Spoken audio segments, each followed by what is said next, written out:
Watching another Blewett Blitz film review. He has that ability to, trust me, he definitely does. Just his ability to catch balls outside of his frame, his leaping ability, his ability to hang in the air, his yak ability, it's all there. Lowers his helmet, low man wins, bang, rocks a guy. Hall running free, Brees Hall inside the 10, he's gonna score! The corners all do their job. You know, if you look at the picture right here, lock. 3rd and 1. Stevens always drilled. What a great defensive play.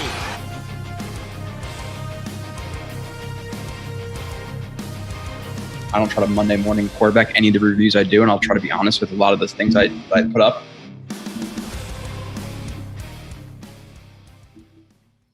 And you are listening/watching or watching/listening to another edition of Blewett's Blitz with a seemingly happier Kyle Smith than last week. But before we get too much into it, Kyle, what's going on?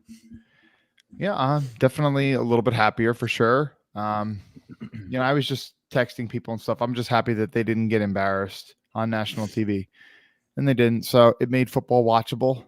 So yeah, when football's not horrible, you feel a little bit better. Yeah. I'm good, man. Like it's a bounce back from last week for sure. Obviously with the whole injury news, going to Dallas, getting blown out in Dallas, going to Dallas, coming home. Okay, we could bounce back versus the Pats. We could save the season. Getting beat by the Pats, it's like, okay, shit. Like, where's this season going with the Chiefs coming up, the Eagles going up? But when your quarterback, actually plays like a quarterback, it injects some life into the fan base. So let's hope he can continue to ride out what he did in this game, and he doesn't turn back into a pumpkin. And, because we had Zach Wilson games, I believe it was after the Titans game, that rookie year, which I think people generally overrate that game just in general with Zach Wilson. We are all like, oh, dude, we're going to, I think it was London against the Falcons the week after. We're going to smack them. And then we got embarrassed in London for the most part, or not, maybe didn't get blown out, but it was an embarrassing game for the Jets nonetheless. So we have to hope that he could stack these type of days, obviously. And, week 1, we get it. It is what it is. Wasn't the strongest game. Week 2, regardless of what the stats said, the film said that Zach Wilson definitely took a step in the right direction in the offseason. Week 3, he turned back into the Zach Wilson we know. In week 4, arguably his best game of his career. I'd argue that it probably is. I would have to go back and watch the actual Bucks tape. But without getting too far into it, yeah, Zach Wilson definitely injected some lifeblood back into this podcast. So yeah, the talent's there. There's no doubt that the talent's there. You saw some of it with the escapability. I mean, it wasn't just the 2-point conversion. There was a couple other plays, including the Michael Carter drop on 3rd down. Even the play to Lazard, a little bit of escapability right there. I mean, the kid moves well. No one's saying that, he moves the way that Deshaun or Lamar or Justin Fields or some of these other guys do. Not at all. But, you do need a little bit of that to kind of extend plays. Yeah. He's tried to extend plays way too much in his career rather than, being able to actually cycle through reads. But we saw a little bit of that. And, he's getting the ball out a little bit quicker, making some decisive decisions. And, overall general accuracy has just been much improved, and he had some really nice throws in this game. So yeah, his general accuracy, there was one play I wasn't even going to put it up because, you get on Twitter, it's like people be like, oh, this is an easy play or whatever. But there's a play where he turned from play action. He had a guy right in his face, and he just shortened his stride and threw a ball right to, I forget whoever, maybe it was a running, I think it was maybe Michael Carter for a few yards there. But early on in the game, what'd you think of Zach Wilson? Because he kind of turned it on, 2nd, 3rd quarter, obviously. Yeah. First quarter, there were some nice plays. You have the Garrett Wilson miss down the sideline that we know he should have hit. Now, with that being said, and I love Garrett Wilson, man. Garrett Wilson also has to make tough catches, right? Like at a certain point, he's got to make a hard catch, and that's a catch that a top 5 receiver makes. I'm sorry. So, a lot of people will blame Zach for that, and he will. He deserves 85% of the blame. But if Garrett Wilson wants to be a superstar, he catches that ball. 3rd and 1, I think it was like a simple stick concept, hawk concept, whatever it was to the left side of Zach Wilson. It's 3rd and 1. Garrett Wilson's wide open and he's looking that way. At least he's wide open enough for a first down. Doesn't throw the ball there. And then past that, I don't know if you saw the one play, Kyle, where it looks like, one of Nathaniel Hackett's many mesh type of concepts. And instead of it being an actual mesh, you have the 2 rub routes for, I forget exactly who were the beneficiaries. I think it was Michael Carter. And then the second guy to break free or get free was maybe Lazard. Oh, no, sorry. It was Conklin. And that's the play that he misses Conklin slightly in the end zone, and Conklin to dive for it. Again, a ball that Conklin should catch. But if you watch that play back, Michael Carter, his first read was wide open for a touchdown. He's going to catch the ball, turn upfield, and score. So it's not like he had a game that was 4 quarters very, very good. And even those mistakes, they were mistakes. They weren't as bad as the prior 2 years of Zach Wilson. But still not flawless to start. Yeah. Not flawless by any stretch. I mean, very far from it, but he did get a little bit better. And then the fumble at the end is just like, I'm glad he held himself accountable. I mean, I'm sure that's going to be a point of discussion. I'm glad he did that, but you still can't have that in the fourth quarter against the Chiefs. You're not going to win ball games doing that, but there were some definite strides. There were a couple other plays where he missed people. Again, talking about his movability, like the play to Conklin, he does escape a sack on that play and gets out. And it's never easy throwing, moving to your left and throwing across your body. But I mean, Conklin was so open that, and he did have a defender coming down towards him, but it wasn't. He had a defender in pursuit too. Yeah. But still, you could have just put a little bit more air under it. Mm-hmm. And the same thing with the Garrett Wilson throw that you mentioned too. That throw just needs to have a little bit more air under it. But at the same time, it's hard for me to totally blame Zach for that because, Garrett Wilson, that he can run away from people. He's a guy who you don't want to underthrow. So I'd rather you try to overshoot him than undershoot him. So for sure. And then obviously he had a really good just in general he looked more comfortable throwing the ball versus leverage. He looked better in the pocket, more confidence, eyes down the field, letting it rip. Like you said, no accuracy issues really that I saw in this game that were more than just a play or two. That one really near interception at the end of the game. I don't know what he's thinking on that play. Like that ball's way too high. It kind of reminds you of in Denver last year. Where he's I'm trying to think about exactly what play you're talking about. Okay. I think he's trying to hit Cobb on some kind of over route, like over the middle, and there's a defender in pursuit on Cobb, but then there's a safety right over the top too. And if you throw that ball with timing, like literally right out of Cobb's break, I think this is the play. I could be wrong. Are you talking about the Garrett Wilson play? I think the Garrett Wilson play over the middle where he throws it a little bit behind him, the guy almost picks it. I think that might be that play too. But there was another play late in the game too with I'm specifically thinking I think it was Cobb. Mm-hmm. And that's kind of this one is so it's probably the Cobb one that's more of the timing rather than the accuracy. If he gets the ball out, puts it low, throws it with timing, it's a huge completion for a first down. And then there was that other one that was a near pick late in the game. Are you talking about this one, by the way, Kyle? Or no? No, this isn't it. Sorry, no, wrong one. Okay, yeah, just continue. I'm going to try to find the play you're talking about. Anyway, so I know you were at the game, so you probably didn't listen to the broadcast, but Romo said kind of late in the game, like, oh, he got away with one here. And he definitely did. Like, that ball should not have been high. It was behind, too. That was a poorly, inaccurate throw. Mm-hmm. Kind of reminded me a little bit of what we saw too many times with Zach last year.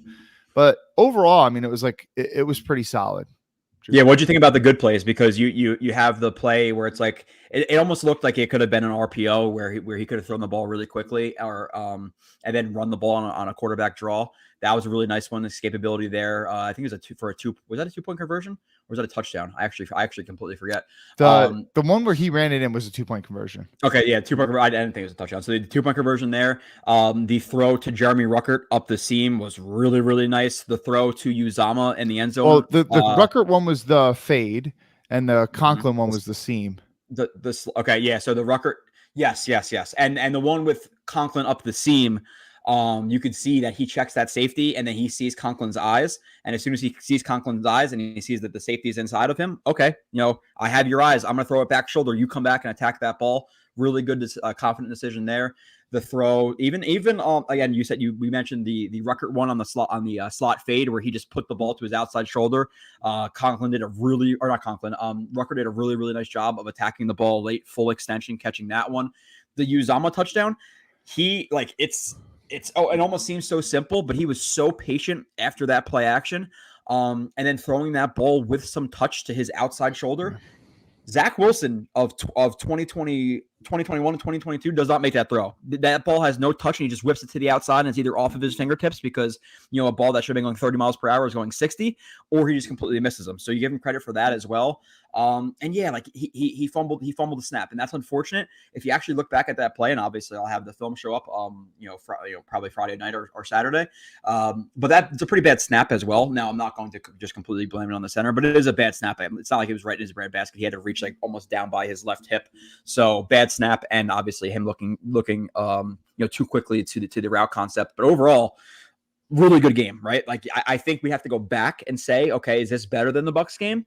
Hard to say. But obviously this one being in prime time against the defending Super Bowl champions, etc. In this spot with what he encountered what he endured, really through his first 2 years, then even after that Patriots game with Joe Namath and all these people out there, regardless of if it was an actual better game than the Bucs or not, I think it was his biggest game in terms of like impact on what people thought of him.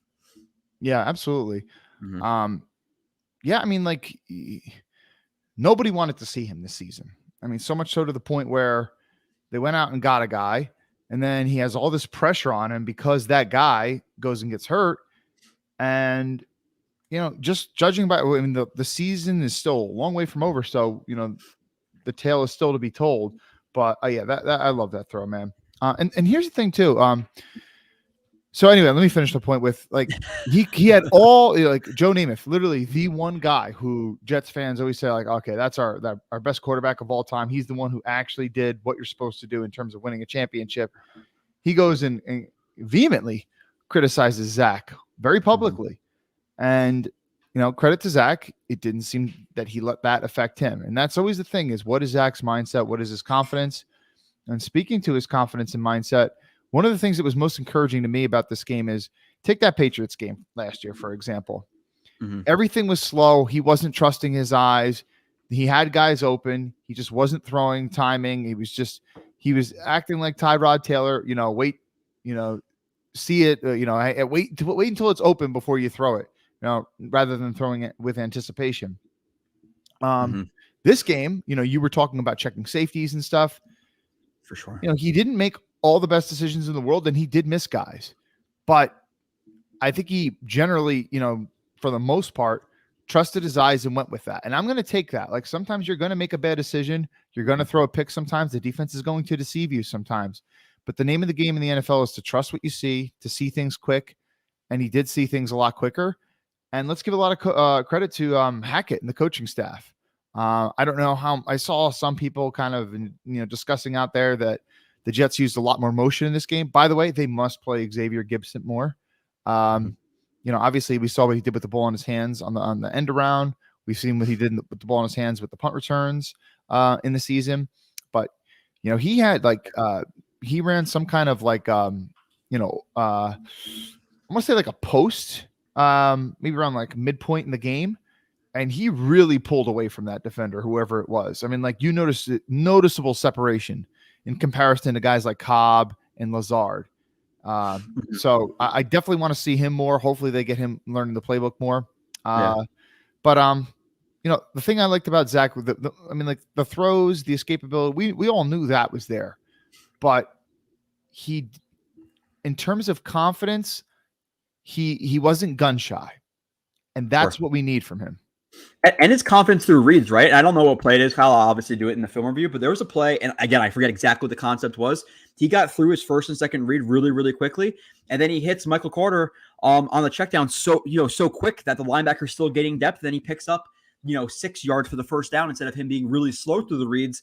And then he's throwing the ball and he gets tackled for 2 yards. It's not a first down anymore. So like even the quickness to a check down is something that people don't think about a lot, but he was doing that in this game. So like you said, he missed throws. He missed Garrett Wilson. He had that almost pick that you're talking about. He had, the play where he definitely missed Michael Carter. And I don't give a shit what anybody says on Twitter because I have the film and I'll show you guys right now if I need to. But very, very good game. Obviously, yeah, don't drop that snap at the end. You brought it up two different times about is this or the Bucs better, and we have to go back and review. I say off the top of my head, and it's been obviously years since I watched that game, He had less to work with back then. The offensive line was worse. The receiving options were worse, no doubt about it. But in terms of impressive tight window throws, he definitely had, and being decisive, he definitely had more in this game, as he should. It's year 3 versus year 1. By the way, were you going to mention something about that TD throw to Lazard? You kind of like watch, like, oh, by the way, I'll stay. I'm just saying, like, that player. It's just such a great throw, man. That's such a tight window, man. And some people were saying, like, oh, well, Jeremy Ruckert's wide open, streaking down the middle. And it's like, and again, I'll explain this in the film show, but on that side of the field, you have 2 high safeties. You have 2 vertical routes. I'm assuming Zach Wilson is assuming that, obviously, with Jeremy Ruckert being the inside vertical route, that the inside safety, and what's showing to be a quarter shell, is going to carry that guy. So as soon as he hesitates a little bit, Zach Wilson knows he can fit it in there. He fit it in there. So yeah, he was open, but again, it's kind of his processing and how he went about that play. I'm not going to shit on him for that play, but so yeah, that was a good one. And there was another point I was going to bring up about Zach that I forgot early on in the game. The flea flicker was another one where I wanted him to hit Lazard. I think it was Lazard on that one. You see him obviously get the flea flicker, and there's some pressure. When he steps to the right there, he could have fired to Lazard, and he didn't. Continue to roll out and try to get an easier throw, but just get the ball out right there, and that could have been there 100%. He has so much space that you didn't need to have the greatest throw in the world. You just needed to have some kind of level of general accuracy, and you're hitting him. Even if it's not in stride, he's still getting major yards. Yeah, and then there's the plays too where he gets the pressure, and this is later in the first half, and he rolls away from pressure, whatever exactly happened in the pocket. But I know there's some pressure there. He rolls out. Michael Carter's wide open for a first down, and he drops the ball that's right in his hands. So there was missed opportunities, and this game had a ton of missed opportunities, Kyle, with that Garrett Wilson not touchdown, the Michael Carter play, the CJ Mosley dropping another interception. CJ Mosley dropping another interception. We'll talk about the penalties. We'll talk about all that potentially stuff, could go 6 the other way. Potentially, dude, he needs to have better hands. His hands are gross. He has gross hands, and we'll talk about some gross too. But and one of them being Dalvin Cook in a little bit. I'll show some plays, but that guy just needs to get out the fucking field, dude. He does not deserve to be on the field right now. I don't know if you saw the plays like I did, Kyle, but I had 4 or 5 plays that I put up on Twitter. I was like, this is abysmal. And it's multiple weeks of it, and I'm not really buying into this. Oh, he's going to eventually get his legs under him, No, go with the fresh legs.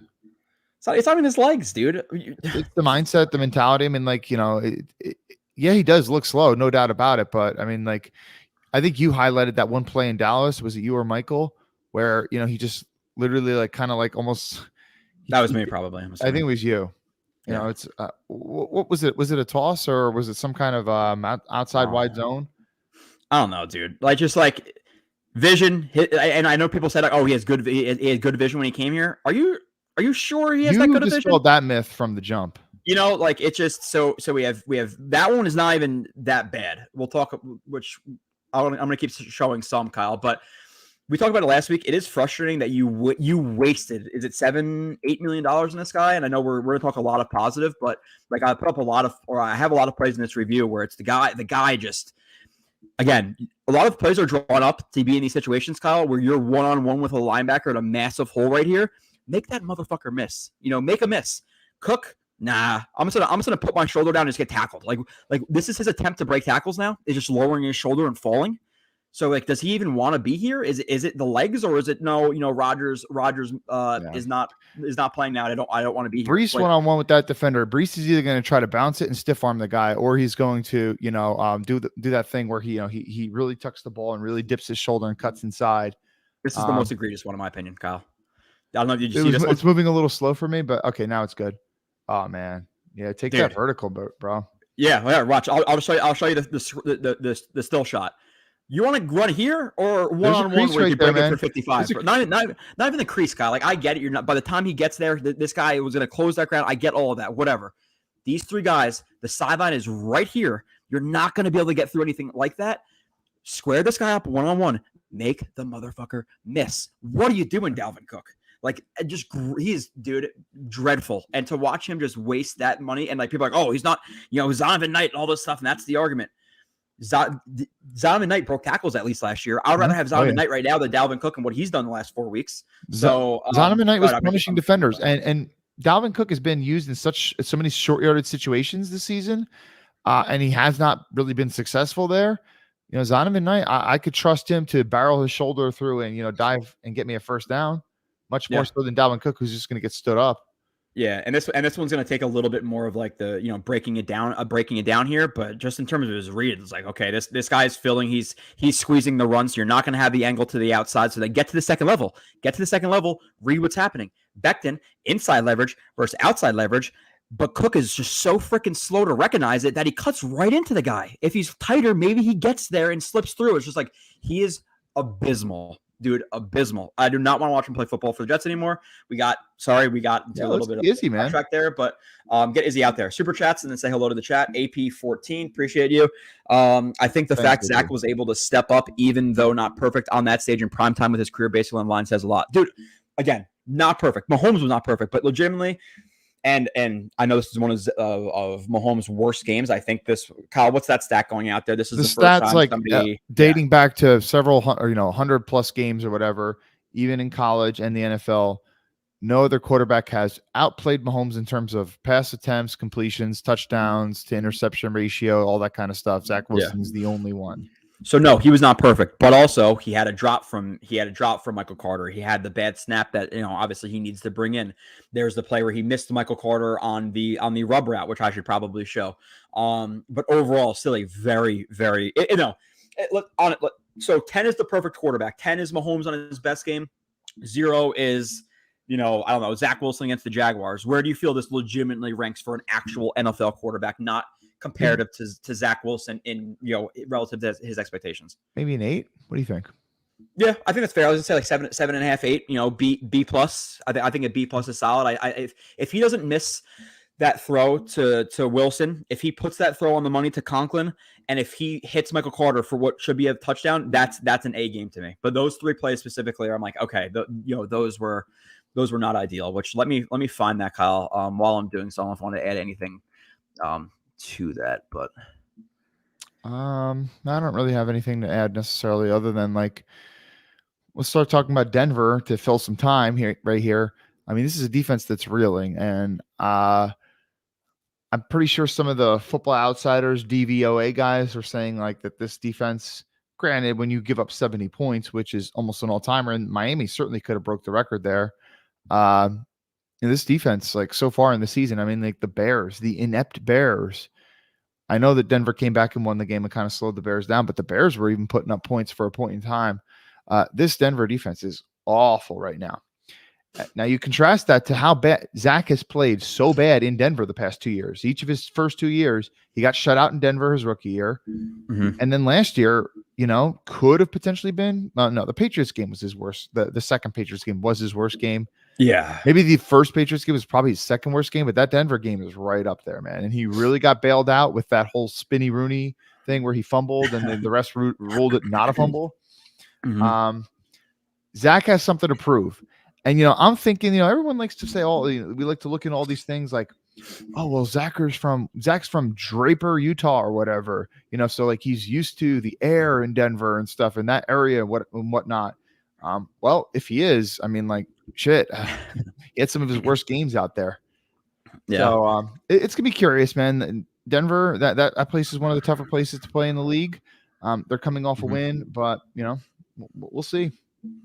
It's a must win. It's a must win. You do not go in there after that game, after the shade talked it, dude. And we'll get into Denver. They are the historically worst defense since since fucking dawn of time. In the first couple of weeks, they let Justin Fields shit on them, and they played shitty teams. It was the Bears, the Commanders, the Raiders, and somebody else, and they're still a terrible defense in terms of ranking. So we'll get to that later. If they don't win that game, Kyle, this is going to be a rough stream. And we're not doing all Broncos stuff right now, but I will say this right off the jump.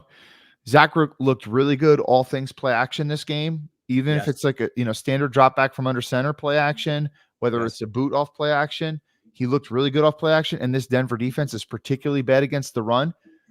Mm-hmm. You balance game in terms of run pass, but so many of your pass plays, I want to see play action. Yeah, and a little bit extra, just give him that little bit extra space to have some windows to work with.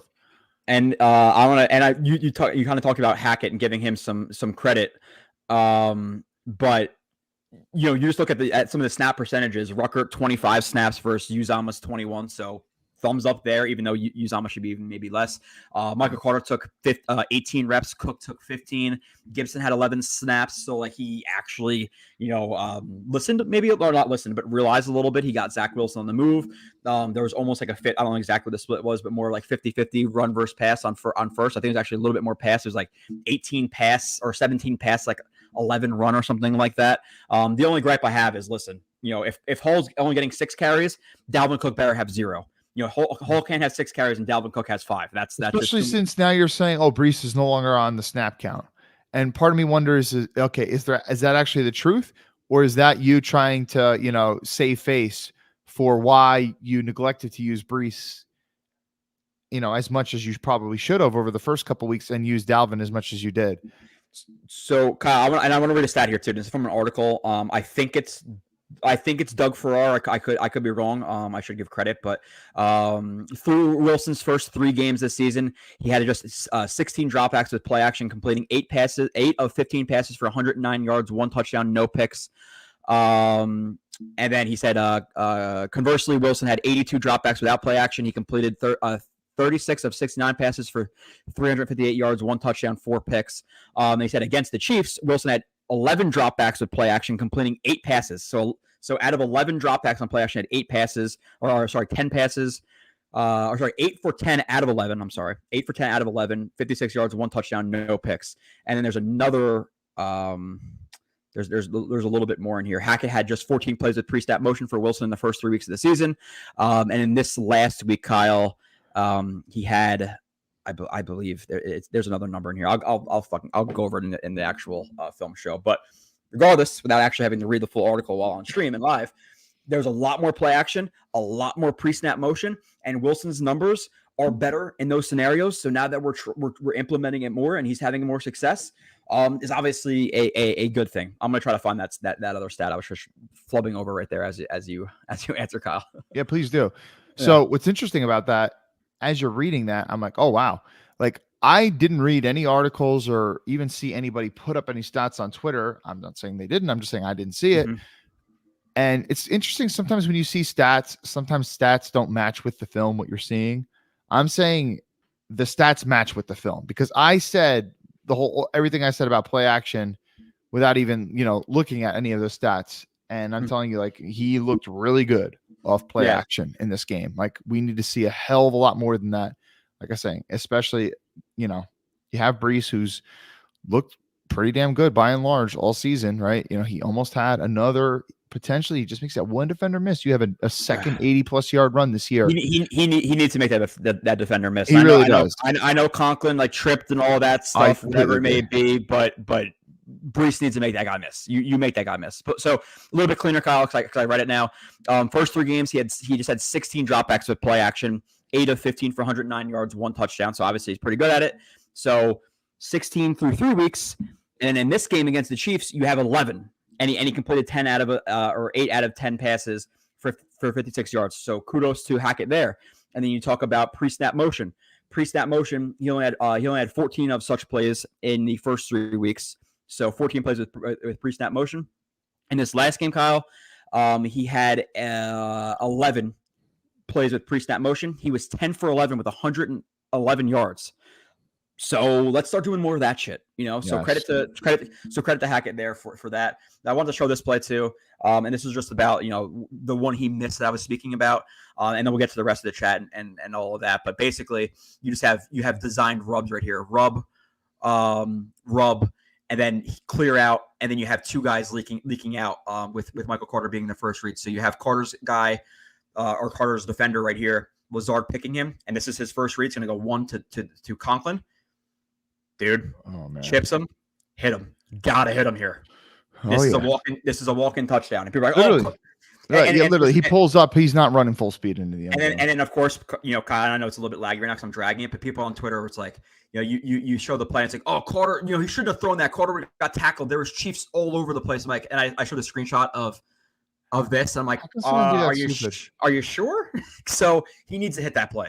And I know there was some pressure, all that stuff. Regardless, it's your first read on a design pick play. You get the ball there. There's no reason not to throw that ball for Wilson. So And then again, on top of that, should Tyler Conklin catch this ball? Yeah, he should, because it's in his hands. You know, you want to catch that. It's definitely a tough catch. It's a tough catch. He's making $7-8 million a year to make tough catches, Kyle. You and I are not. So make the catch. You want to see him put it in a better spot, but at the same time, you're getting chased out of the pocket. You don't know who's exactly behind you, and you have a guy in your face. It's good enough for Zach Wilson. To me, that's more on Conklin than it is on Wilson. Obviously, minus the miss, and we'll play it in full speed, but Carter's wide open. Yeah, I agree, especially when you factor in the Carter aspect of the play. What's interesting, what's so interesting about this is, you know, and Zach I heard little snippets from his press conference today, not much, not the whole thing. He sounded really confident and stuff, and he was talking about like little things he can do to get better, and it's just like, and he's excited to try some of these things again, and this worked and stuff, and he seems like he's really excited to go play football this weekend. So first time I seem like genuinely smile in like 2 years. Yeah. So what makes it interesting is like, okay, you run that play again. You think Zach's gonna make the same mistake? Probably not. But the other thing is all the other teams in the league are seeing that same film. So you try to run that play again, it might not necessarily be open. So that's why football's such a cool chess game, man. So you know we'll see this Sunday. Yeah, let's say hello to some people in the chat. Dakota in here first. We appreciate you, Dakota. Chris says, let's get a Falcon W. Lionheart. Marvin Guns, thank you for the super chat, $5. Appreciate it. Oh, yeah. Marvin, I was planning on going to that super chat and then finding if you had a comment before. I don't know if you accidentally did that, but regardless, we appreciate the super chat. Denver's burnt toast. Brian Newell says, I would love to see last year's play against the Patriots where Michael Carter II was robbed of a pick six because of a flag that came out after the interception was made. Yeah, Kyle. We'll go through position by position. We'll go through the game. Obviously, we'll kind of let some of it roll naturally as the chat comes through. Penalties. Thoughts on the penalties in this one? Yeah, it's always worse when the penalties come late in the game. I'll say this. I wanted to, not be overreactionary with the penalties because we got a gimme with the whole Breece Hall horse collar tackle. That was bullshit.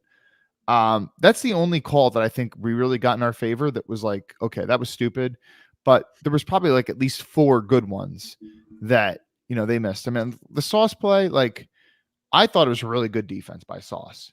And the thing is, and, someone like Sam Monson said something like this, like, Sauce is kind of like a grabby physical player. That's the way he plays. And it's like, if you're going to call him in that spot on a game-changing play, and you're going to wait in prime time to throw it, it's like, you got to be more. The inconsistency is what really kills people. And it's like, and I love the way that Sauce defended himself on Twitter, saying, hey, listen, like, he shifted his whole body into me. My hand was only around his neck area and I didn't even hold him there. And like, I don't know. He let go of his hand and he like wiped the arm. But my only thing, and that's the thing that's annoying about that is there's 3 things that annoy me about that play. One, it's a bailout penalty because, and I have the replay. You see the ref like touch his hip. And then he's waiting, and people say, "Oh, he's rustling for the flag." His arm wasn't moving at all, so he wasn't searching for the flag. As soon as he sees the ball is about to be picked, he throws that flag. So it's a bailout on the throw because he wouldn't have caught it anyway, right? So that's one. No chance. Two, the game situation. You're talking about 5-ish minutes left in the fourth quarter, 3rd and 20. Game situation pisses me off there. And if you weren't, and you've heard all the sports analogies this week, right, Kyle? If they call it, you have different referees who call the games different ways. You have basketball referees, some allow more hand checking. You have guys in football who allow more holding, more defensive pass interference, more offensive pass interference. You have a bunch of shit. Baseball, the umpires who call strikes, all this stuff. And players will play that way based on how they know the refs react and how the game flow is going. So if they were allowing that shit all game, and then you're going to throw that 3rd and 20 after the interception, that is a ridiculous. And actually, let's. I'm gonna pull it up as we talk about it. But that was absolutely ridiculous. And I just want to show him. I want to show the ref on the sideline from the all-22 view, and you can see his arm is not moving until he sees the ball is picked off. So he watches it, doesn't do anything. Ball is picked off. Oh, no, fuck that. It's like, and listen, like, and everybody says you don't want to be that guy of conspiracy theories, but if you are conspiracy theory, well, this is a great one to have. This is great for you. So let's, Now, the only thing I will say, go ahead. Oh, sorry. The only thing I will say about this with Sauce, and I would like him to be a little bit, and again, people are going to kill me for this. I would like him to be a little bit smarter here, and let's not react to outside, because he breaks outside. there's no reason for him to even get handsy here. Just play over the top. So I don't like him even getting contact here and even risking it when 3rd and 20. Get over the top. There's no reason to even get your arms really necessarily on him. That's the only thing I will be a little bit critical of. But the ref is right here. Let me expand my screen a little bit. But you can see him watching it. He's watching it. No flag, right? It already happened. No flag. No flag. As soon as he sees that ball is getting picked, it throws it. It's hard. It's a little bit of a smaller screen right here for me, so it's hard to like see him. But his hands on his hip, pick, throw, like immediately as soon as he realizes it's a pick. So, dude, that one, and then the JJ one. I know that I don't feel as strongly about that one, really, truthfully. The all 22 version of it made me feel stronger than the game replay, because the version I saw on Twitter where like you had like the O-line experts going out there, Kyle, we know what holding is, right? Like I think people think there's holding on every play, which I guess there kind of is, but you're allowed to grab a guy in the chest plate. If you're blocking me and you have nice tight elbows and you got that quarter turn and you just have me in the chest plate and you're just rocking me back or holding me right in my air and you have me like this in my chest plate, okay, I understand that. It's the shoulders. And in the replays they showed on Twitter, it looks like he is nice and tight. On the actual play, you could see his or on the all 22 version, you could see his hand come under the shoulder pad from the outside and hold him. So with that being said, does JJ need to sell it better? Yes. Does JJ also need to have a better rush plan than he did and then just putting his hands out there? Yes. But let's pull up that one as well, Kyle, because the all 22 version of it made me feel a little bit stronger than because obviously I was at the game, then you see the stuff after, but it's a stunt or whatever it is. But I think there's let me see if it's this. No, it's not that way. Oh yeah, so okay, hold on. I have one right in the middle here. No, I showed. Oh, I just recorded it twice. Am I just an asshole? I'm just an asshole. I recorded it twice. Okay, so this view annoyed me a little bit more. I don't know if you saw this one, Kyle. I'm pausing it. No, because I don't have both end zone views like you do. So one, JJ, let's have a little bit better of a rush plan. Like I don't necessarily like it. He comes outside shoulder, grabs the shoulder pad. If he was inside and tight on the chest plate, okay, but coming from the outside and grabbing the shoulder pad and then look, you see the pull, outside shoulder pad. So for the O-line experts, you're allowed to have your hands inside and all that shit, quarter turn. Looks like that on the broadcast angle. The film angle shows outside the shoulder pad. So less egregious, but still in my opinion, holding because it's outside the shoulder. It's outside the arm, outside the shoulder pad. Especially with that turn right there. But it's not nearly as bad as like the Pacheco touchdown run.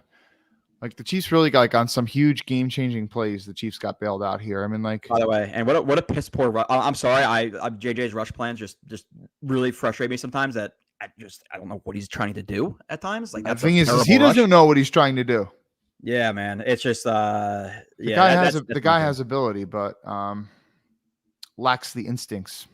Mm-hmm. Let's pull up the other one as well. When was that?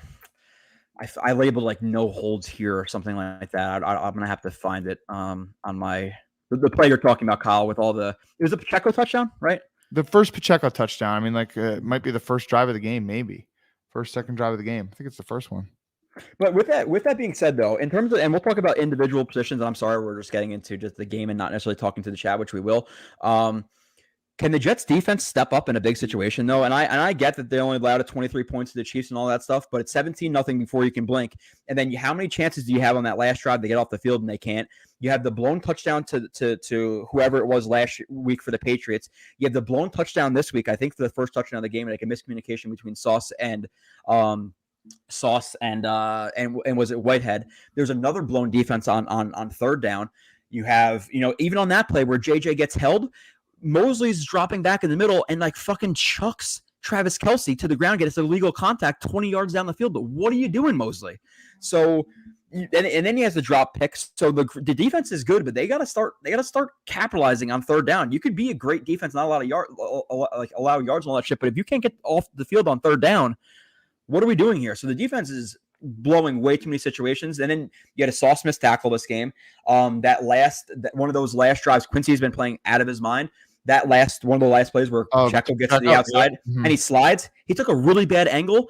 And you're talking about, because he was trying to get a big tackle for loss, and instead of second and maybe 7, he was going for the 2nd and 10. But then it ended up being 2nd and 2 because he went for the kill shot and didn't take a good angle. So the defense is it needs to step up in certain situations. By the way, that's a play that Quincy kind of prides himself on making, because Quincy kind of can get lost in traffic at times.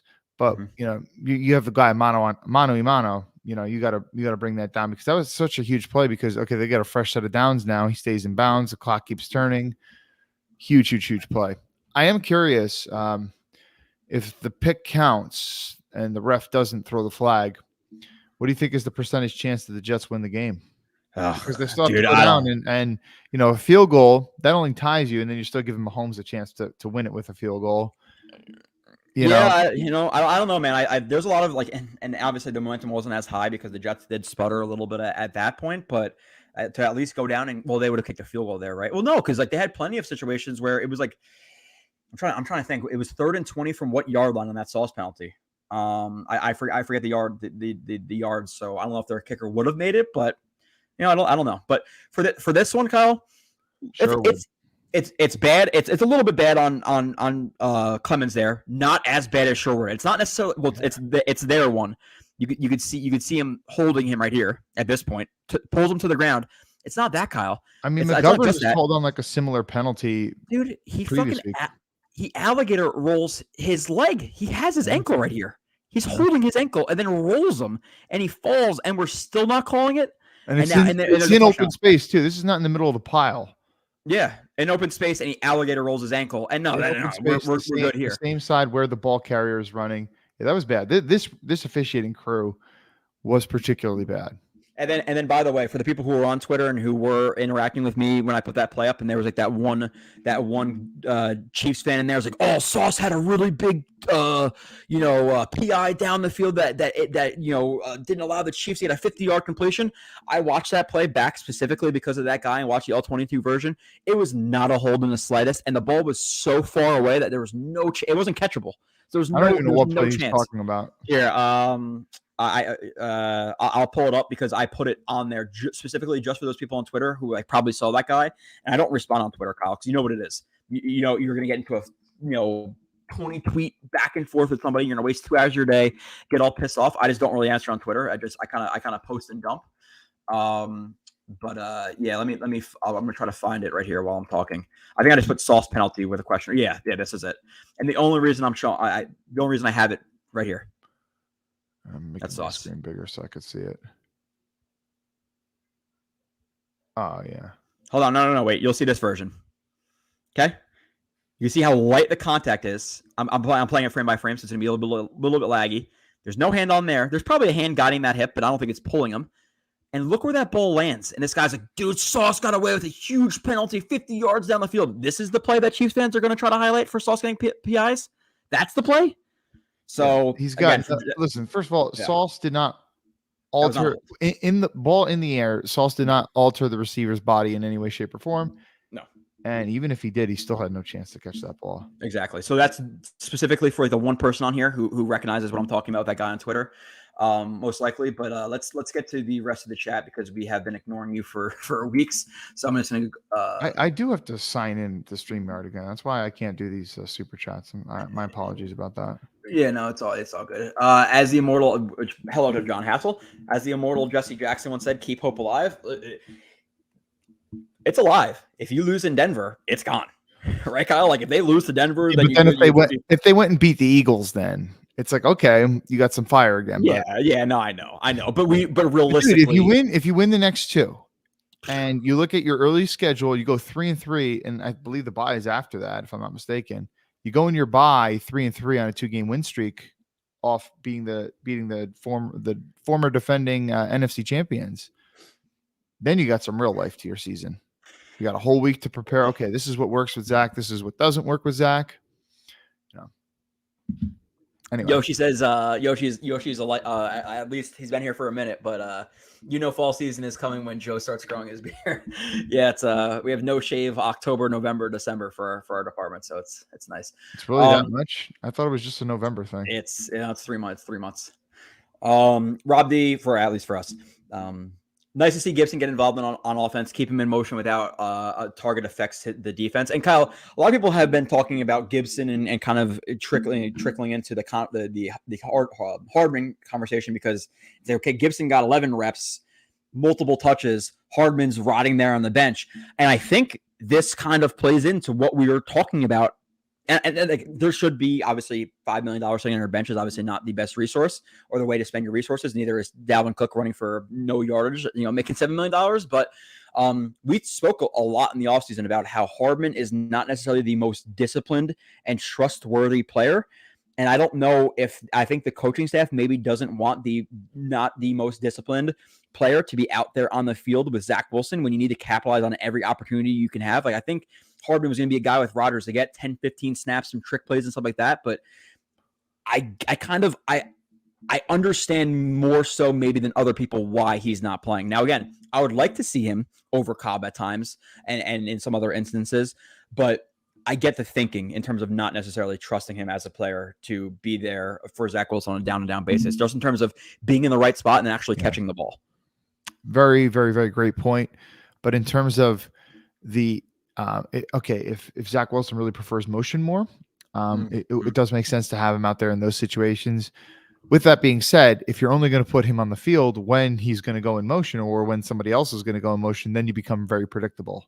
Mm-hmm. So you're kind of in a weird spot right now where you really have to figure some of these things out because, right now you have a guy who's making $6 million a year to barely play in the game. Can you imagine leaving another team that, your team didn't want you, they didn't give you the money, you wanted, you go to another team, you go to play them at your home, Sunday night football, and you play, I don't know how many reps you played at 1, 2, 3, 5. I don't know, but I didn't really notice him either. So I didn't notice him. Sneakers to boots, fellas. Good. Glad to see you guys got to enjoy a prime time game at home. Well, week 1 was enjoyable, but not really. This game was not at first. At the end, it was very enjoyable. Kyle was not there, though, unfortunately. Kyle, do you regret not going now at this point? I don't at all. I don't at all. And you have a couple. You have $100 in your pocket that I do not right now. So at least, yeah. Once you're about to give up on this team, they suck you right back in, cautiously optimistic. If Zach Wilson could be the Zach Wilson that he was, and they have to figure out the Bill Belichick, issue. But listen, if you want to be on the optimistic side, he played what 4 of the top 10 defenses in the NFL right now, right? Cowboys, Pats, Chiefs, Bills. And in 2 of those games, or one of those games, defense has been great since the Jets, man. Yeah, great. And the Cowboys were really good, and we know he wasn't the problem with that game. In this game, he was not the problem. So you have 2 pretty solid games against 2 really good defenses. So hold on to hope. And listen, you could do that versus those teams, but if you do that and then you don't capitalize on this opportunity versus Denver, who was allowing. What did they allow in the last 2 weeks, Kyle? It was almost like 1,000 yards. They're like the 32nd ranked run defense, the 32nd ranked or 31st. 700 rushing yards in just 4 games or something. Yeah, they're terrible pass against numbers. They are a miserable defense.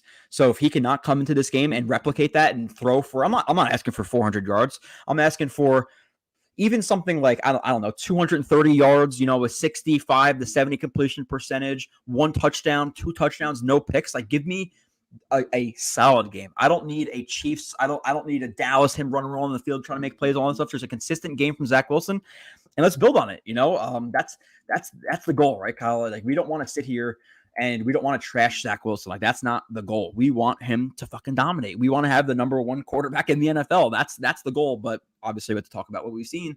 And 97% of what we've seen has been very, very bad. So yeah, let's hope we can build on it, because the Zach Wilson of 2022 does not play like Zach Wilson of 2023 in terms of that the Cowboys and that Chiefs game. So he's definitely improved, but how much? We'll see. Yeah, and to your last sentence, sneakers to boots, about being cautiously optimistic, absolutely.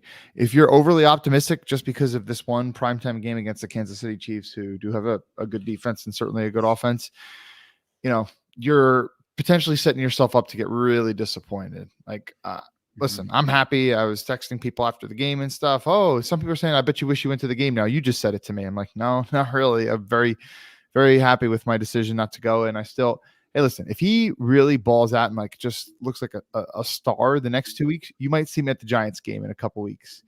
But Giants game. I have Kyle. I have a vacation day up for that. I didn't take it down yet. So yeah. we'll So see. I mean that's probably like, listen, they'd have to win for me to want to go to that game. I did want to go until Rodgers got hurt, and then the rest is history. That's after the bye, correct? Right. That's the first game after the bye. I think so. Yeah. And then it's the Chargers after that.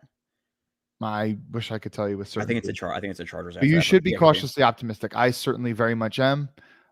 If he could start stringing together several consecutive games, especially against good defenses, because we know that Philly defense is good, then you start to say, okay, well, of course, you never wish for injuries, and I wish Aaron Rodgers the speediest recovery ever. But and I'm not saying this with confidence, guys. I'm not at all.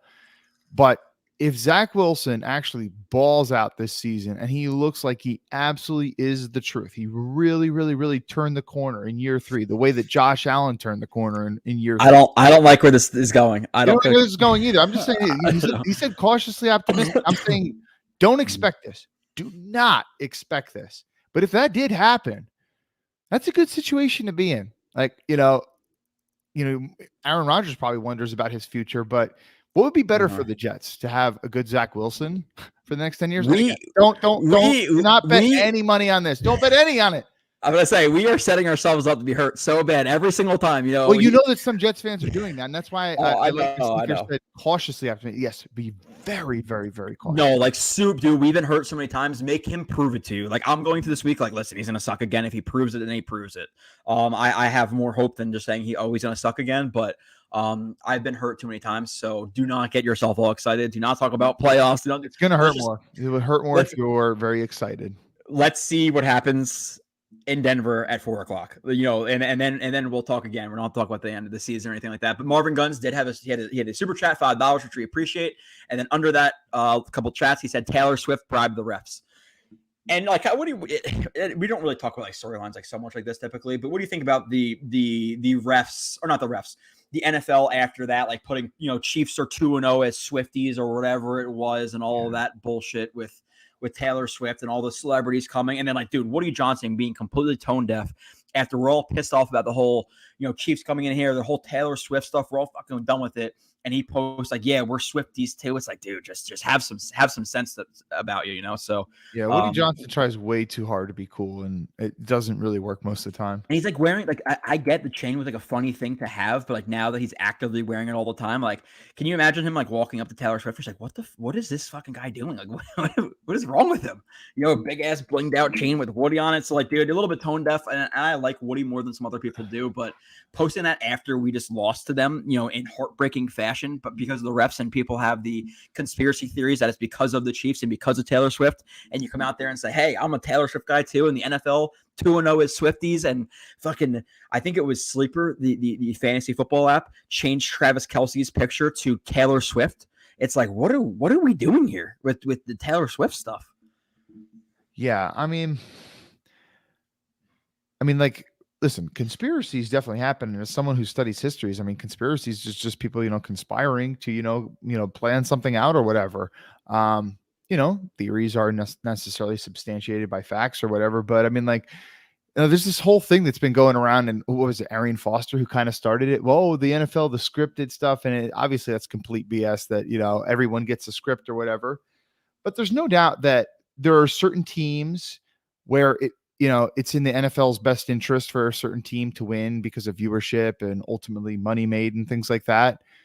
I've never heard any evidence. I've never heard any refs come out and testify, I got marching orders from the NFL that, we're supposed to, maybe call things a certain way because we want this team to win. I mean, like, I haven't heard of any evidence or anyone, any former refs, retired refs come out and say something like this. But Yeah. if you were the conspiracy theory type person, this is really one that can kind of get you, because Fuck yeah. I mean, like some of these calls were absolutely egregious. That flag, the fact that it came after the pick, the ref is double clutching, and Taylor Swift and Kyle, the whole Taylor Swift thing. And to interrupt you, sorry, I just thought about it again. You'd almost think that the ref would be like jostling for that flag, and once he sees it's a game-changing pick, interception, it wasn't going to affect the play anyway. He'd probably be like, "Nah, I probably shouldn't. I probably shouldn't dictate the outcome of this game because of this fucking play," which was crazy. And kind of discredit to the Jets after that. The Chiefs continue to pick up three first downs. They just drove it down our throats. So it's not like they didn't have a chance after that. But you'd think like he would see that and be like, "No, like, I'm not gonna do that on 3rd and 20." But he's like, "No, fuck it. It's the Chiefs." Like it's crazy. But continue. I'm sorry. I remember hearing stories of my dad when my dad used to come to all my football games, and sometimes he would get into it with the refs, and he'd be like, "Hey, ref, you let the kids play. Let the kids play. We didn't come to see you play. Let the kids play." Like, because sometimes these refs, like they literally just control the game. I mean, like calls like that, I mean, literally change the outcome of a game. Or if it's like a 50-yard defensive pass interference call and it's like so ticky-tack or whatever. But yeah, those were some huge calls, and it's like, I mean, so much was made out of the Taylor Swift stuff. I mean, like, even if you listen to the broadcast, Tirico and Collinsworth, when they're up 17-0, they start pivoting their storylines. Taylor Swift this. Once the Jets start coming back, Tirico says something along the lines of, "Oh, we had all this material planned out to talk about Taylor Swift, this and that," and then it became a game again and stuff. And it's like the NFL had such huge plans to talk about all this, and like everyone's tweeting out, "Oh, Kelsey gained 900,000 extra Instagram followers." They were even saying that the sideline reporter, whoever the hell it was, mentioned that storyline. It's like there was so much other crap about this game other than the actual football game. So there's no doubt that the NFL had a certain interest for a certain team to win. And the fact that they say, 2-0 is Swifties. I mean, that was kind of like the storyline they play. I mean, nobody gave a chance. Very few people gave the Jets a chance to win this game. So that whole 2-0, the Chiefs 2-0 is Swifties, that was pre-planned for probably days. And we weren't going to let the Jets. And I'm not saying that this is actually a conspiracy. I'm just saying, like, if you are a conspiracy type, you have something to work with here. Now, Kyle, since we're talking about some announcers and all that stuff, and I didn't necessarily plan to go here, but Rodney Harrison, thoughts? Yeah, so I'm curious to wonder like what was said after, because Saleh came out kind of defending Rodney Harrison. He's a good guy or whatever, but man, like he apologized to the team after apparently he reached out or something like that, but still, he reached out to the whole Jets team or whatever. I heard he reached out to the Jets. I don't know how that necessarily, yeah, how does that work? But, like, let's put Rodney Harrison on a conference call with the whole team while they're sitting in the meeting room. Yeah, dude. And like he had that like he had that about him, like he was a dirty type of player or whatever. People didn't like him. He's always a douche. Like, what an absolutely douche. Even if you think that, like, after he just balled out, had a game of his life, like, you're trying, if you say it the first time, whatever, it's still fucked up. But like 2 more times after that, trying to bait Chris Jones to say that Zach Wilson sucks on live TV, like, what are you doing, dude? Like, that is absolute classless bullshit. So Rodney Harrison can just eat a fucking pile of shit. So I hate that guy. And talking about guys I hate too, and this is completely not even related to the Jets. You can talk about Rodney Harrison. Ball loose from Tyree. I hate the Giants so much, man. Like I was rooting for the Patriots. Sorry to say it, in that Super Bowl. Talking about Giants, Evan Neal, Kyle, it seems like he's really working out with the Giants now. Not only does he suck, but he's saying, the people who watch me flip. By the way, who the fuck flips hot dogs? Who flips hot dogs, Kyle? What are we talking about? He says flips hot dogs and burgers. Nobody flips hot dogs. You fucking roll them. So you're already an idiot.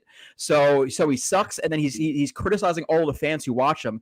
Like, these people. So would a lion compare himself to whatever he said? I don't know. Yeah, because you're good at football, bro. Good. Like, there's people out there saving lives. There's people like, so the guy who maybe had a shitty life situation and is working his balls off, 60 hours a week just to bring $45,000 a year, who spends his money, he's saving up for 4 months to go watch a Giants game, and now he just got to that game and he's all excited, and then you call him basically a piece of shit, and who cares about your opinion? Like, fuck that guy. So and I love Don Recca's rant about it. That's the only person I kind of enjoy listening to sometimes, which I actually don't don't listen to him, but I used to. Donald Greca. He's on Oh, ESPN okay. radio. Yeah, I know Donald. He says all-time rants. So I like listening to his rants when they come up, like on my Twitter. But he bugged out on the guy too. It's like, dude, how do you ever root for that guy again? Like every single time he walks out of tunnel, you should boo that motherfucker because he thinks you mean nothing and he's better than you because he plays football. Like, so I didn't mean to get there, but Harrison and Evan Neal, I kind of just. Yeah, I mean, it's not a good look when you're defensive. Listen, the best thing that you can do is just say, hey, listen, I need to play a hell of a lot better if you're Evan Neal, and I'm going to get better. I believe in my talent. I believe in my coaches. We're going to turn this thing around. You know, some people don't like to hear that, but it's the most professional thing to say. And in terms of Rodney Harrison, yeah, I'm sure he probably got a talking to from some people like, hey, listen, man, you really went over the top here. And so how much of his quote unquote apology was genuine? Who the hell knows? Zero. Yeah. Zero. Absolutely zero. You know, I mean, the thing is like, so someone watching this might be like, well, you guys criticize Zach Wilson all the time. You guys have called Zach Wilson garbage. And it's like, yeah, true. We root for the team. But it's kind of like this thing where, you know, are we in media? Yeah, I guess to a certain extent we are somewhat in media, not nearly to the degree that he is. But you know, he's also a former player, and there's something like of a brotherhood in terms of players and stuff, and you don't want to cross. And he's also on NBC. Yeah, he's on NBC too, and it's like the whole thing with Sean Payton, who had to eventually go and apologize too. It's like you kind of cross that, you know, that line of like brotherhood where like, hey, listen, yeah, you know, everyone knows that the way the game in the NFL is to say, oh, listen, we're playing against a great team this weekend. You know, we're gonna have to work really hard if we're gonna beat them. You don't go out and say things like, oh, that might have been the worst coaching job of all time. So I don't remember exactly what Peyton said, but he said something like that. And then he realized he screwed up. So it's something similar here with Harrison as being a former player, and then really trying to do. You tried, as you said, he went so hard in trying to get Chris Jones, who clearly was very uncomfortable. Chris Jones was very uncomfortable in that situation. Begging him, dude. Begging him. Pressing it. Yeah.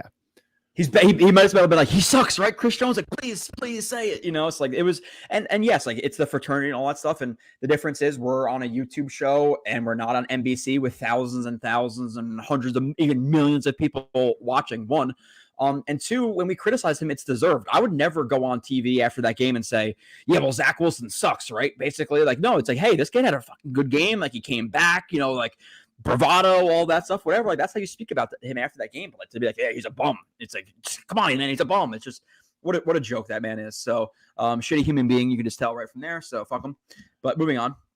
Somebody says they brought in Dalvin Cook because Brees we know why they brought him in. You're wasting $7 million on a player who probably deserves to not be on a roster right now. So dude, we said for many weeks of Dalvin Cook rumors. Just run with the fresh legs, man. You got Michael Carter, who's got young fresh legs. Izzy Abacanda, you know, I forget how to say his last name. Abacanda, 20 years old. You know, it's rare that you get a name right before me. And Brees, like, yeah, he's coming off the ACL, but yeah, keep him on a pitch count. So yeah, neither of us really like that. And regardless, Kyle, even if you say Zonovan Knight sucks, would you rather have Zonovan Knight getting 2.4 carry, or is it whatever it is, 2.4 yards per carry for the Jets right now for $1 million, or would you rather have Dalvin Cook getting you 2.4 yards per carry for $7 million? Like it's just asinine that signing. And like, I don't know how much Rodgers had a lot of influence into it, but at a certain point, they just got to be like, yo, listen, we watched his tape from last year. The guy sucks. We cannot sign him for $7 million. And they had to show that to Rodgers. Like, you have to be able to stand up to him. I don't know how much he pushed for him and Tim Boyle's a backup and all that stuff. But at a certain point, I'd be like, no, dude, he's terrible. He's just not a good running back. And we said that. We watched him last year, and because everybody knows the name Dalvin Cook, and they can type in their stats on YouTube or on Google and say, oh my God, he got 1,000 yards. And he helped him win a fantasy league too. Bro, he was garbage last year too. He had a few nice runs. That was about it. His vision's terrible. He has no yards after contact. He runs into tackles. He has no feel for space. He can't catch. He can't block. He fumbles the ball. Like, what are we doing? At a certain point, like, and I don't know nearly as much about mixed martial arts as I do about football, but I've heard Rogan bring up this point several times, and obviously he knows a hell of a lot about it. It's someone like Conor McGregor, who was obviously like a killer early in his career, and he was so hungry to make all this money and stuff, and now he's one of the absolute wealthiest combat sports guys in the world. Yeah, he's made a killing for himself business in terms of his Floyd Mayweather fight. He made a ton of money. Mm-hmm. You know, once you make that amount of money, people have to question, do you still have the drive, right? Like, you have your nice house now. You could just sit back on your laurels. Why do you have to train so much and stuff? And someone like Dalvin Cook as a running back, you take a beating. Such a punishing game this game is. He has a kid now, right? He's gotten the second contract that, some running backs never get that good second contract. What incentive does Dalvin Cook have to potentially get some concussions and mess his brain up for the rest of his life? You seriously have to question, when you see play like this, does this guy still want this, man? Or is he just trying to get that one last paycheck without having to, put the maximum amount of punishment on his body, right? Because this right here, you don't get hurt with the way that he made this play. You're not getting hurt. But if you turn up field and try to make that linebacker miss, you might have to put your head down and take a big blow.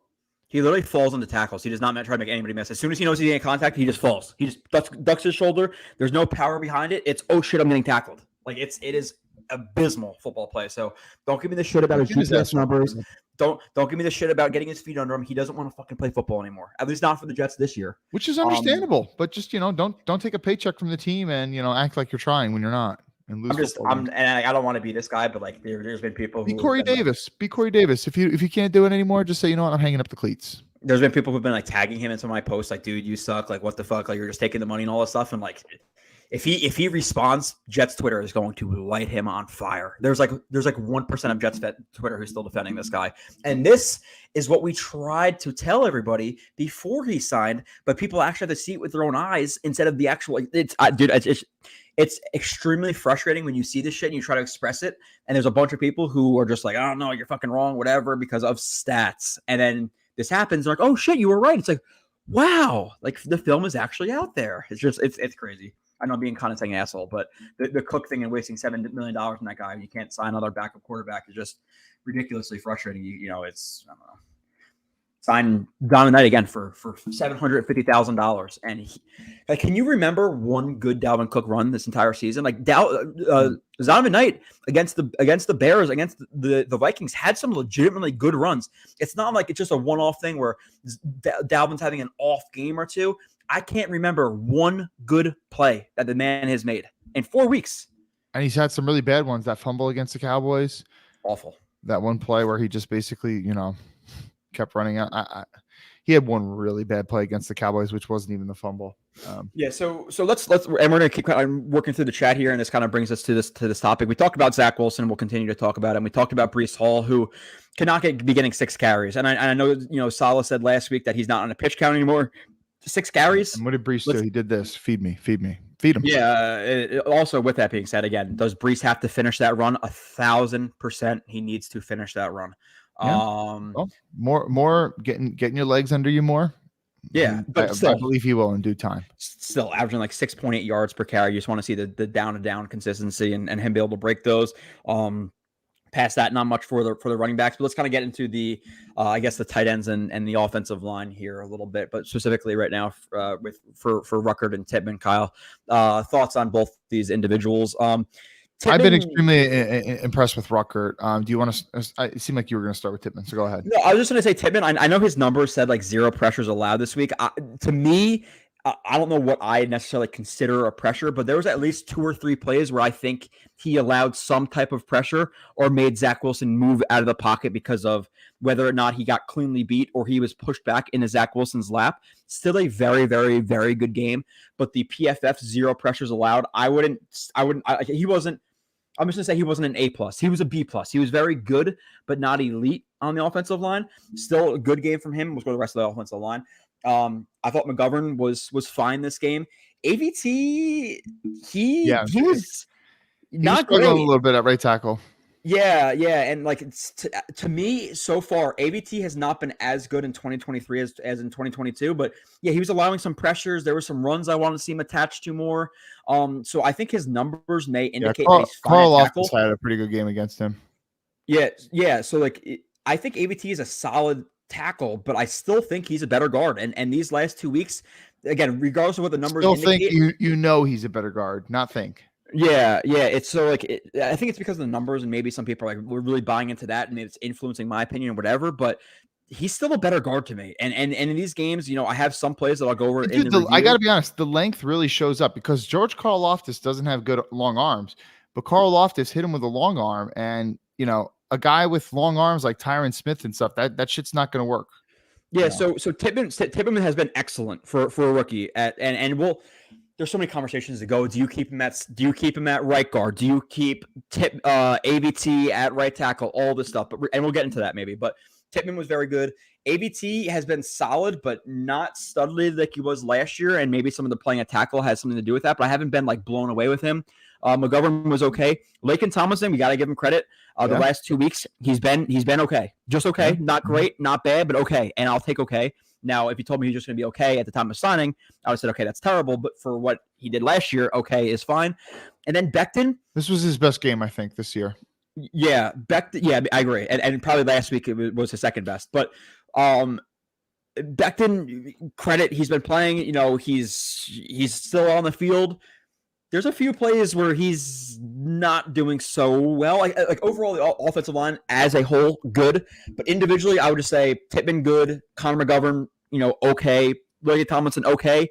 The tackles, though, a little bit more pressure and maybe not saying it as attached as I wanted them to be, because Becton gave up at least 2 or 3, maybe 4 plays where he had a lot of pressure or a guy beat him pretty quick or didn't stay attached to a run block. So he hasn't been rookie year Becton in terms of the dominance from snap to snap. And again, maybe his rookie year was overrated by fans in general, but what we know of Becton, at least you and I don't think he's to that level yet because he's still allowing some pressures and things like that.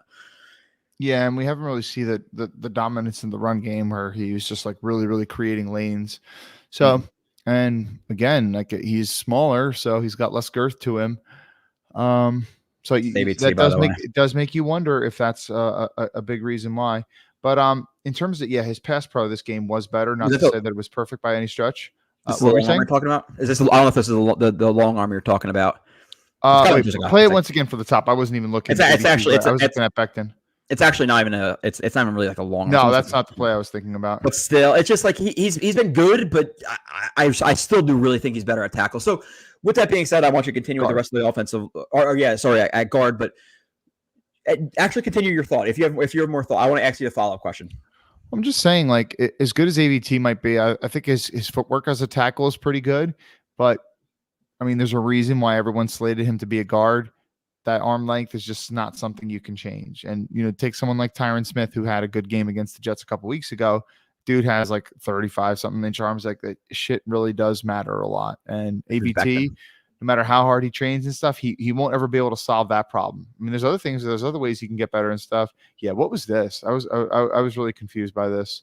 Yeah, and people I'm sure people on Twitter will be like, "Oh, this is actually a really good play. He knocked him down and all that stuff." He's way too late off of that combo block with this linebacker filling that gap exactly where they're running to peel off of that and get there. And it makes Brees, because he's clear, he runs clearly through that gap, bounce it like he does. If he didn't have to bounce it, boom, lane. But because he had to bounce it now he's stalled out. So by the way, I really thought Brees was going to break this, and not for a touchdown necessarily, but for a first down ish, because Brees is so good in open space with that stiff arm, which is just Brees' stiff arm is so different than Derrick Henry's. It's just kind of a little tap to just keep his distance from the person, and then he just pulls away from them. I thought he had that there, but again, it might just be because Brees is still kind of getting his feel for the game. Yeah. And maybe later in the season he starts hitting this stuff. In terms of Tippmann, Tippmann and Brees and stuff, a lot of people talked about the big run. You see Tippmann out in space. I love seeing him, getting him and Ruckert on the move and stuff. These guys are good in space. I definitely want to see more of that. In terms of Tippmann, center versus guard, I mean, he could potentially be a better guard than center. Even though it's his natural position. I think that the plan probably the rest of this year will be, being that he's played as well as he has as a true rookie at guard, they'll probably keep him there and keep McGovern at center for the time being. Okay. Obviously the team loves Dwayne Brown, but Dwayne Brown was bad. Is Dwayne Brown going to come back and actually be good or serviceable at some point this year? I don't know. Anyway, do you keep him on the bench? Do you keep him on the bench when he comes back, Kyle? See, that's my thing, because we know that right now it's hard to take Tippmann out of the game because he's playing well. And I'd love to slide AVT right back at guard because I know he's better there, but it's well, what's better for your offensive line in totality? So these are kind of right now. I mean, this combination that we have currently is even this play. Sorry for AVT. This is an AVT 1-2, Kyle. Just by the way. Yeah. Granted, You he know, is going against a beast of a man right there. I love Chris Jones. Chris Jones is a yeah, hell of a player. but ducking your head like that and not necessarily. Yeah. So we'll go over that in the film. But so yeah. So did you answer the question of Dwayne Brown? Because we kind of got into the AVT play. I don't see how you go and put Dwayne Brown, other than what he did last year and how much you're paying him and the fact that he is a left tackle. How at this point, when Becton is potentially your future, you're going to take Becton out of the lineup? No. Okay, you're definitely not taking AVT out of the lineup. You're going to take McGovern out of the lineup and slide Tippmann over to center? Possibly. But I don't see it. I mean, in terms of he's been really solid there in terms of making calls and protections. And obviously he's going to, we don't have Aaron Rodgers out there. So Zach Wilson needs a little bit of help in terms of that. So do you want to take the veteran McGovern out at center, especially when Tippmann had some snapping issues? Obviously, you're not moving Lakin with that contract from his left guard position, who's always been like a left guard. So I think he sits on the bench, man. Yeah. So I think he sits on the bench and you stick with the same thing until, further notice, until someone gets hurt or whatever, because this was a very encouraging performance from the offensive line. So now, and I don't think we need to expand greatly upon this because we'll talk about it in the offseason, but your thoughts now. Let's say this is the lineup for the rest of the year. Tippmann's at right guard, AVT's at right tackle. What do you do in 2024 with the offensive line with those guys? It's too early to say because ideally I'd love Becton to play the whole damn season, just keep getting better and better and better. And then you re-sign him and say, hey, Becton's my left tackle for the future. We drafted the kid to be that. I'd love that. I'd love AVT to eventually move back to guard, and then you find someone else to go and play right tackle. Probably not sign McGovern, transition to moving Tippmann over to center, unless he's just just a tremendous guard and say, hey, maybe it makes sense to keep him there. But you got to do something else at center probably because McGovern's on the wrong side of 30 now. Lakin, I don't think you can get out of his contract without not next year. Yeah, so no, I think Lakin. I think it's 10 million dead, 8 million savings. Yeah, so it probably not unless they can restructure or whatever. But I know there's already some dead years, so I think AVT. Yeah, man, it's hard, right? Because people will say, "Oh, AVT to stay at right tackle." I want him at guard, man. I really just think he's better at guard, and based on everything I watch, even some of those plays I'll pull up on the film, it's just he's not as good. He might get the job done, but he's not as dominant at the tackle position. So maybe I like Highsmith actually. I mean, I didn't know much about Alex Highsmith coming out of college or whatever, but Highsmith had a really good game against him last year, and I think that might have been AVT's first game at tackle. In quite some time, but it was not a good performance from AVT. He struggled quite a bit. Now, the only thing I will say is, okay, if their plan is to keep AVT at right tackle, which I don't think it is, maybe with Tippmann, you have some flexibility there. It's hey, if we can get a big-time center in free agency or in the draft, you stay at guard. If we can get a big-time guard in free agency, you move the center. So it gives them a little bit of flexibility, but I think next year you're hopefully looking at Becton, Tomlinson. Yeah, I guess it's Tippmann at center, AVT at right guard, and you freaking splurge on a right tackle, whoever that may be. But I do not want to keep AVT at tackle, man. I don't care what the numbers say. It's not the same player on film. I'm saying AVT at tackle, you're looking at an average, solid potential tackle. Especially as he gets more used to being there consistently all the time. Yeah, you're not looking at all pro potential at guard. I completely agree. So and then moving past the offensive line, unless you have anything else to say with the offensive line, no. We'll kind of flex ourselves into the tight ends. We'll get into the receivers and we'll get into the rest of the chat. Tight ends, you have to give credit to Uzama after his first 2 brutal weeks. He's been better. He caught that touchdown pass. I don't think his blocking has been abysmal. With that being said, Ruckert needs to be on the field much more so than Uzama. I think this game, what I said before, 15-11 or something like that, whatever it exactly was. Ruckert's been blocking his ass off. I think he's more athletic. We saw him make a really nice catch, and not only just a nice catch with really nice light hands. So that was awesome from Ruckert. So he needs to be on the field more.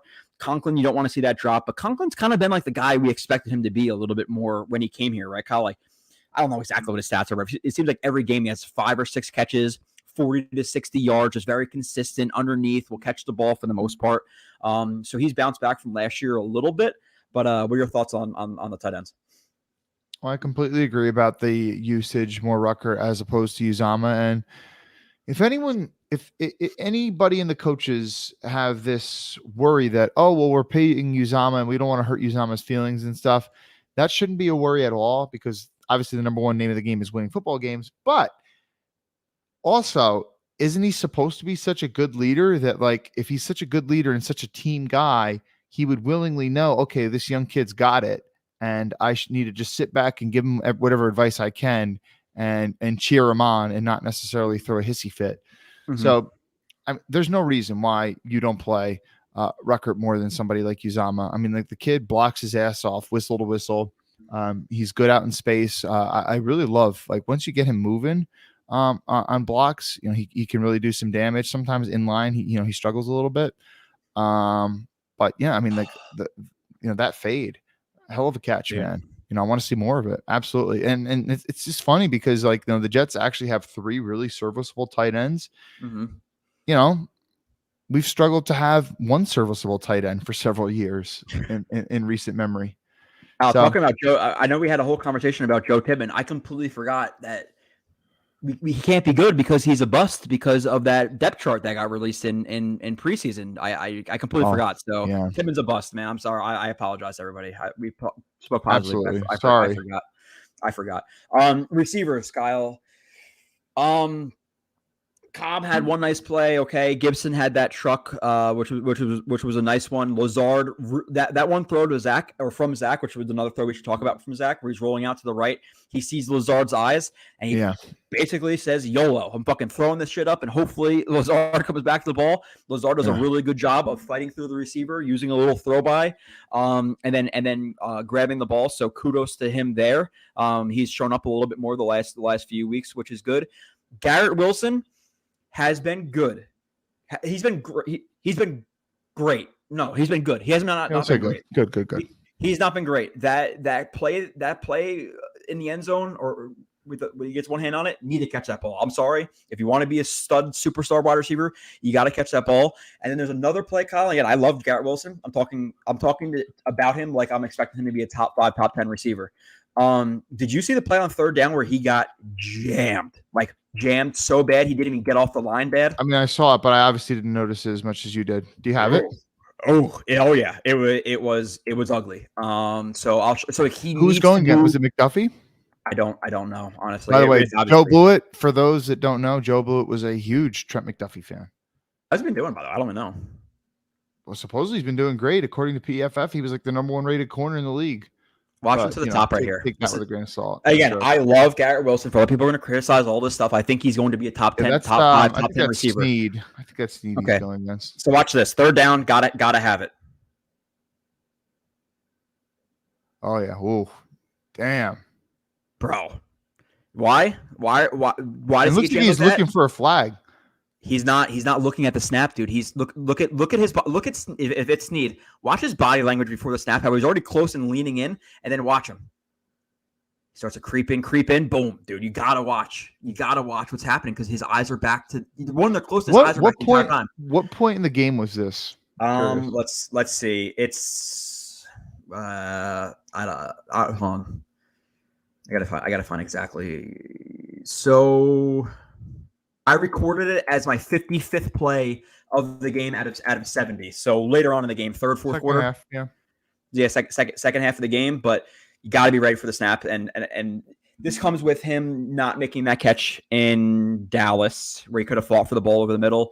You had that play where he kind of semi dropped the ball. You have this play on third down. So he's been good. He has not been great so far. So I'm hoping that he can continue to take steps in the right direction. But this isn't good, right? So. And we're always gonna be fair here, right? I don't think the most popular thing, Kyle, is for us to criticize Garrett Wilson, but when he deserves criticism, we're gonna say it, right? That's kind of what we do here. And I don't think anybody in this fucking chat's gonna say that was a great play by Garrett Wilson. It's like, no, you got jammed so bad you couldn't get the line of scrimmage on a have to have it third down in the third quarter. And every third down is have to have it against the Chiefs, but you know what I'm saying? So yeah, I mean, like what percentage of NFL players don't even wide receivers don't get off the line of scrimmage on? I mean, like it's quite rare to see that. I'm not saying it doesn't ever happen in games, but that shouldn't be happening ever. We'll go back to the super chats. Bruce Main says, "Welcome back, gents. Best part of Thursdays round these parts, which we appreciate very much." Thanks, Bruce. And Bruce Main did this after we were just criticizing the stud wide receiver on the Jets. So I know he appreciates us, and we appreciate you, Bruce. So thank you a lot. Obviously a lot for the super chat. So Let's see. I was going to go back to another statement or another question we had in here, and somebody asked what was our favorite play. And by the way, Sneakers to Boots, we recapped this before. I don't know if you were listening, but yeah, it was a bad snap. He still needs to catch it. But the other thing I want to bring up was the question from Shadow Maniac right here, Shadow Maniac 78. Your favorite throw of the day from Zach Wilson. I'll continue to peruse the chat for some chats. Probably the touchdown to Lazard. What do you think?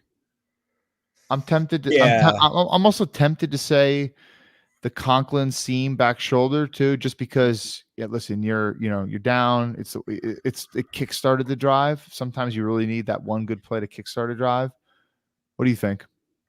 So I would say the Lazard touchdown one. I like the Ruckert throw a little bit better just because of the placement of it, where that defender had no chance, where maybe the Conklin defender, if he could have fought through that contact, could have had a chance on the ball. I took the location of the Ruckert throw a little bit more than that one. And then we have another chat here who says, Jordan Victor says, Huff, top 10 player on the team, underrated by Salah, big time, underrated by Joe and Kyle, preseason as well. Huff?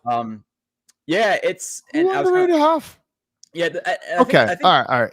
In Jordan's defense, he's probably also talking about how we didn't the run defense, because listen, it's not our fault. We can't. They don't put until this season. They didn't put Huff in running situations. How could we even evaluate it if he's never on the field in those situations? But to his credit, they have kept him in on rundowns this year, and he's played pretty well. So. Yeah. But sure. Jordan, my question to you would be like, well, did you envision this from Huff as a run defender? Because I don't think you did, but maybe you did. Yeah. Somebody who just asked this. And by the way, obviously Jordan Victor's he's been here forever, but it's a lot of the reason for our low rank. I ranked him at 15, I believe, or 16 or 14, something like that, in a top 25. But it was more because he was never on the field. So if you're a specialty player, how highly can you be ranked? But with this, at that point, like Kyle, you have to sign Huff right before the season ends. Get this guy locked up. You're getting rid of Lawson next year, especially when you consider that JJ has not turned into what you want him to be in terms of a pass rusher. Absolutely. Because if Huff is not here next year, let's say he does go elsewhere, Lawson's not going to be back here. So then your defensive end room is going to be JFM, JJ, Clemens, and McDonald. Are any of those guys going to be studly pass? So JJ is not a plus rusher. JFM is okay, but now you have one. McDonald, we have no idea, so you can't bank on that. Obviously Clemens isn't, so you're gonna have one plus edge rusher. If Huff they're still playing Clemens way too much on the edge and in general on third down situations. Hate it. Shadow Maniac says, "Can you show what went wrong on that second Chiefs TD?" I think is that the one to the tight end, not Kelsey, but the other guy. Is it this one? Blown touchdown TD? Is this the one? Yeah, this one. That must be the one he's talking about. Well, so it's man coverage. It's man coverage on this one. They just have to have the rules down. So it's hard to tell exactly what happens because you have man right here, I believe, on him. I don't know if this is a spy or just a hook. I have to go through there a little bit more. I can't see who you're pointing to. I don't know if you have your cursor on the screen, but it's not showing up on mine. Okay. Whatever. That's not important though. It's just the bust, dude. There's three guys here, and there's three defenders over top of them, and you have guys. You have banjos, first in, first out. First out, second in, all that stuff. You have a bunch of rules in terms of passing off. Guys who switch their releases in terms of like the one becoming the two becoming the three, whatever it may be. And you have a bunch of congestion here, and then you have both. I believe I don't know if it's Sauce and Whitehead, but they both take the same guy, and then he's just streaking up the sideline. So it's just a bust in terms of the rules of how they play guys when they switch. The one becomes one becomes the two, and then the two becomes the three. And it's just there's a bunch of switching there, and they don't pass it off right. So it's hard to say exactly what happens here. Probably have to watch it quite a few more times to really. And it's a nice design by the Chiefs in this type of situation. The thing about this is a play like this, it's going to need time to develop. So your pass protection needs to be good, and it was good enough for the Chiefs to obviously get the look they wanted, and it was definitely a bust by the Jets.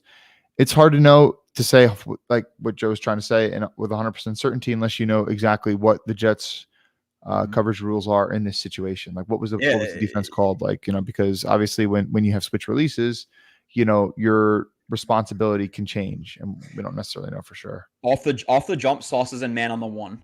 The one comes in to become the three. I'm assuming with him becoming the three and the three becoming the two or the one, you have Whitehead who's trying to pass it off to Sauce, but Sauce is in man on who initially was the one. And now you have two guys who are accounting for one and two on one, even though he's over the top. He just trying to get over top of the rub, and they don't pick up this guy. That's all it is. It's one of Sauce or Whitehead. That's what I can tell you. So, yeah.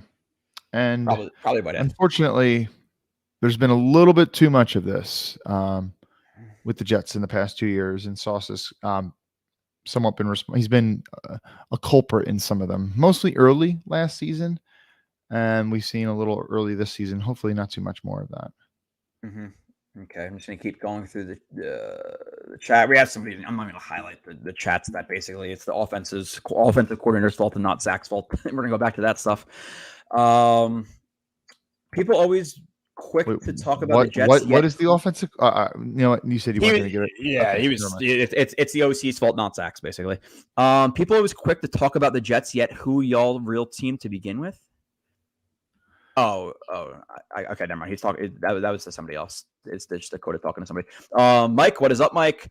Refs were bad on both sides. Yeah. I'm trying to run through this. They were.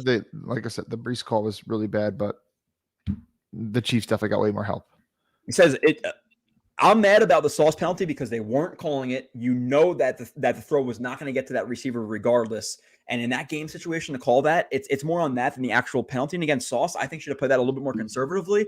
But it's not about the actual penalty. It's about calling that penalty in that moment when you saw the ball was going to get intercepted and then throwing it. When you know you're going to change the game.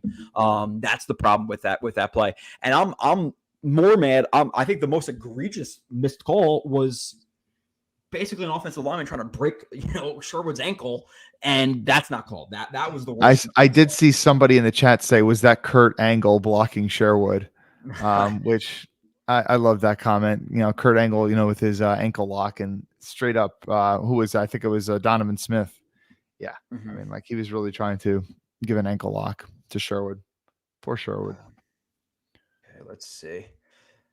The best conspiracy theory is that the T-Swift fanfare was a change of results when you search your name and.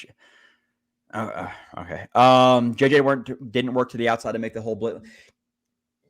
Yeah, JJ has to sell it better, right? Throw your hands up, fall to the ground, do something other than just get backed up. So, and that rush plan was pretty terrible from JJ, as well. So I would suggest not to speak into very close to the microphone. It sounds very distorted. Okay, thank you.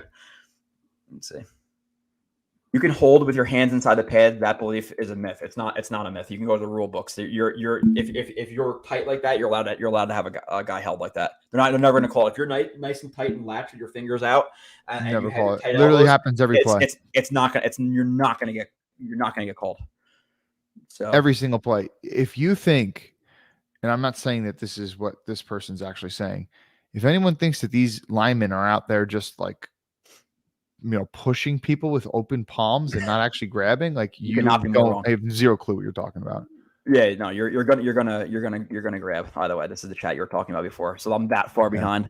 I'm still trying to throw it up there, but yeah, if you have a guy tight, people are held on every single play. So Harold says, "Good job by Zach and Hackett. Now we need to continue to mix it up and pass first and run second. This is the 2023 NFL requires this type of offense, especially when you have a team who is led by Zach Wilson, and you know all the defenses are going to be stacking the box in anticipation of you running the ball. So yeah, play action, fucking throw it over their head.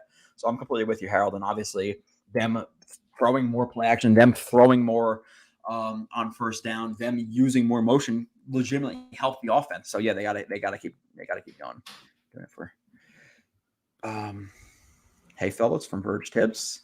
And just keep running. While we're doing this, Kyle, I want to talk about the defensive line while I'm looking through some chats here. Thoughts on the defensive line in general. Obviously, we're kind of talking about JJ. He had a few nice. He had that one really nice stuff on Pacheco on like a crack toss. That was a nice one. He had one nice rush, but overall, I'm still seeing the same thing I saw at Florida State, and his rush plan is just not good. So unless he changes that, he's always going to be a 5-6 sack guy with effort. What does he have? One this year because he was wide open on a stunt. So JJ did not have the monstrous. And Josh Allen literally ran into him. So, yeah. Him, Clemens, I don't really notice too much. Quentin Jefferson is. He had a pretty good game. Quentin Jefferson, and I said this in the review of Quentin Jefferson. I think he was a little bit. It was a little bit overstated how bad he was in the run game with Seattle. I'm not saying he's ever going to be good at it, but people are talking about him like he's incapable. He's made some plays in the run game for the Jets. He had that one stuff. So I think Quentin Jefferson, stock up. Quinn Williams, Mr. Trey Smith, who's he's been the talk of the town since he entered the league and stuff. He struggled a lot in this game, right? Mm-hmm. Quentin Jefferson beat him quite a bit of times. Quinn Williams beat him quite a bit of times. Even Bryce Huff. Sometimes they rushed him on the inside.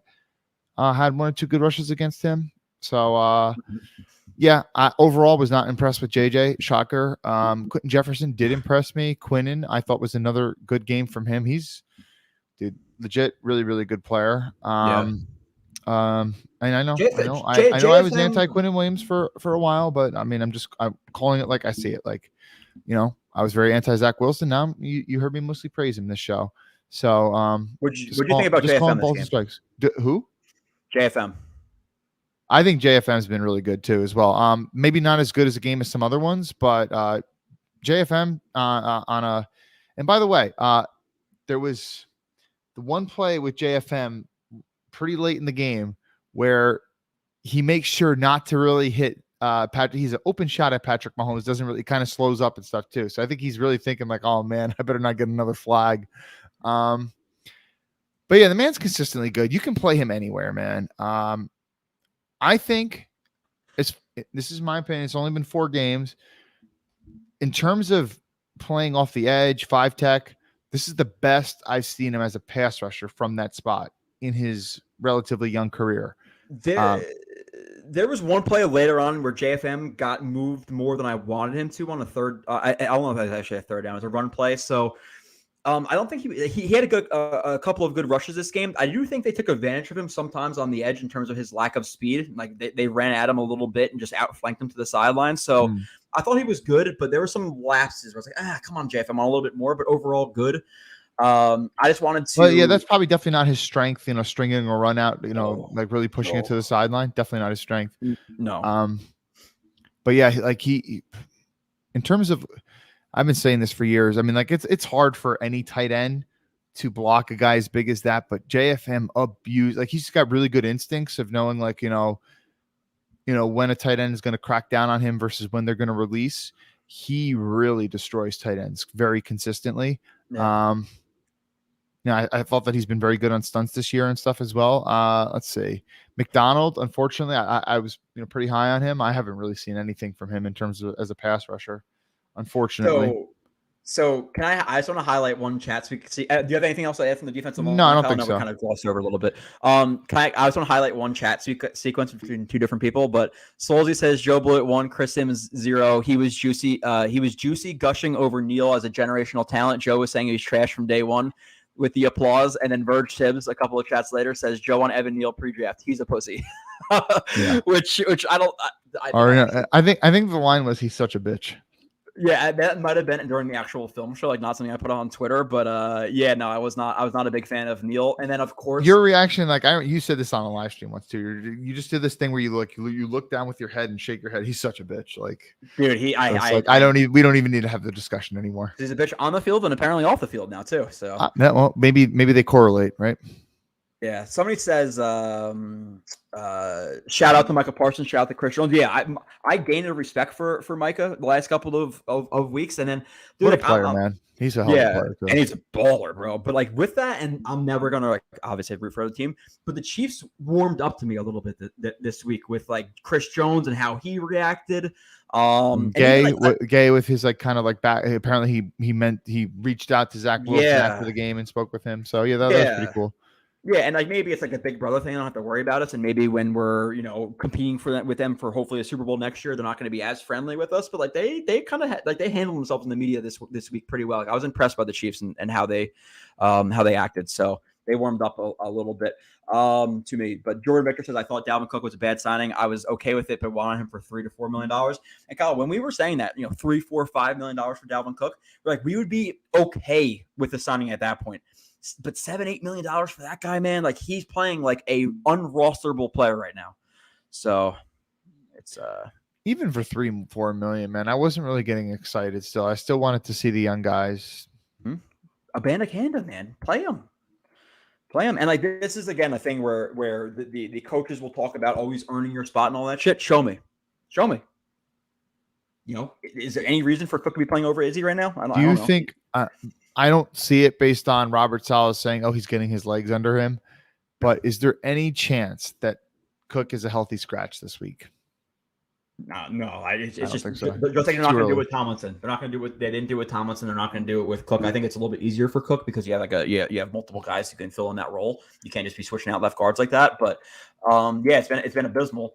But listen, man, his snap counts have been dropping. Continue to drop them. Give him 0. He doesn't deserve them. I'm sorry. So. Tip the highest rated rookie O-line according to PFF. Again, 3rd string though. So let's see. Keep going through these. We'll move to the second level of the defense as we continue to move through the chats, Kyle. Sherwood, I didn't really notice a ton. Mosley and Quincy. Quincy had a very good game, chasing guys down, filling, making tackles for loss, sideline on sideline speed. He chased down somebody on the right sideline. Made a tackle, was really nice. I believe I don't know if it was like a jet sweep or something like that. He made a really nice play on. He missed that one tackle in a huge spot that I wanted to see him make a tackle. So overall, good game from him. Mosley. What down was that when he missed that tackle on Pacheco late in the game? I think it was 1st and 10, and it became like 2nd and 2. It's like 2nd and 2, I believe. But Mosley, few good plays. The pick, good play. The play that I'll put up on the film review where he there's a screen to his left side and he breaks through 2 attempted blocks and makes a tackle on the screen. Really nice play. But then he has the plays where he has the lapses. He has the drop pick. He had the play. There's a play. I think it was a counter. It was a counter OT to Mosley's side. He didn't really read it that well. He kind of got outflanked to the sideline. That wasn't a good one. And I think the most egregious one from him was the play where Travis Kelce's running next to him and he fucking chucks him. And then it's a penalty for illegal contact downfield. I'm like, Mosley, what are you doing there, man? So a few really nice plays, but a few lapses from Mosley that maybe we're not used to seeing in his prime. So he's a little bit more spotty than he used to be. Yeah. And even if you lose some athleticism, you shouldn't be dropping interceptions. And what's up with mental lapses just because you lost athleticism? I can understand why, you can't running back in open space. He gets you to the sideline because you lost a step, but some of the other stuff is a little confusing. And I don't know, maybe we were really high on the Mosley signing just for not that he was worth the money, but just that he was actually a really good player. And it does make you question, and maybe we didn't get some of his peak years with the injury and then the COVID year, but it does make you wonder if, we did overrate him a little bit. I don't know. Okay. So I was reading through some confusing chats there, Kyle. I'm not seeing them. I'm not seeing all of them because I'm trying to see you in real time versus YouTube, and I can't see the comments right now because I'm not. Yeah, no, it's all good. I'm almost caught up, but yeah. So moving on to I'm definitely seeing the ones you put on the screen though. Yeah. Amos, fine game, just average. I think he made a nice play or 2, but nothing really. Whitehead, three missed tackles this game, Kyle? I believe. So after that week 1 performance where Josh Allen gifted him 2 gift-wrapped interceptions, and then the one was actually nice, he's kind of bounced back to form. for Jordan Whitehead. He's been trending down again. So not ideal from Jordan Whitehead in this game. Way too many missed tackles. Yeah. Well, we are going to see, it looks like Tony Adams is going to be back this week, right? He's a full participant in practice. Yeah. Yep. So we'll probably see some of him. Does make you wonder if at any point Ashton Davis will start to get more reps. He has been getting more reps on defense than we're used to. He didn't really do anything particularly special on this interception, but he did catch the ball. But yeah, Whitehead is kind of regressing to the mean, I guess. What up, Gangrene 44? Yeah, what's up? What's up, the Gangrene? Now moving to the corners, Sauce, good game. Again, I don't think it was a hold based on how they were calling it. So bullshit there. Again, we don't really know who was at fault on that blown touchdown, but overall, a good game from him. Reed, a pretty good game. I can't think of any bad plays that Reed really. I can't either. He got beat on one third down. He got beat on. I forget. Maybe I'm misconstruing with another play in a previous game. Michael Carter second. Chiefs receivers were definitely pretty much locked down all game. Yeah, they suck. And Michael Carter II had a really, really nice game again. You gotta love Michael Carter II. So yeah. Let's say Huff is by far our best edge, not close. As a pass rusher right now, he is the best edge, and you cannot lose him next year. Yeah, and it is definitely not close, Woolsey. It is very hard to predict this, in my opinion, because of what I really don't know what he's gonna get paid, but kind of like general feeling right now on his average per year if the Jets want to re-sign him. 11, 12, okay. Kind of around 11, 12, 13. Nope, sorry, higher? It's gonna be higher. Fuck. Because here's the thing. Okay, he doesn't play as much snaps as someone like JFM, but JFM's getting like what, 15-ish, something like that. Yeah, 15-ish. Pass rush is more of a premium than, and he's a pass rush specialist. This dude, and JJ signed, not JJ, JFM signed his contract a couple of years ago. I'm not saying he gets 20, but it's gonna be. I think he's gonna exceed JFM's numbers. Yeah, $15-16 million a year for Huff, and then does he play in the run? Like, that might be part of the reason why the Jets are playing him more on rundowns, to see what they actually have from him there, because they might realize, like, he might be our best pass rusher for years to come, and it isn't particularly close, just like Swolsey said. So we got to see what we can have from him in other areas as well.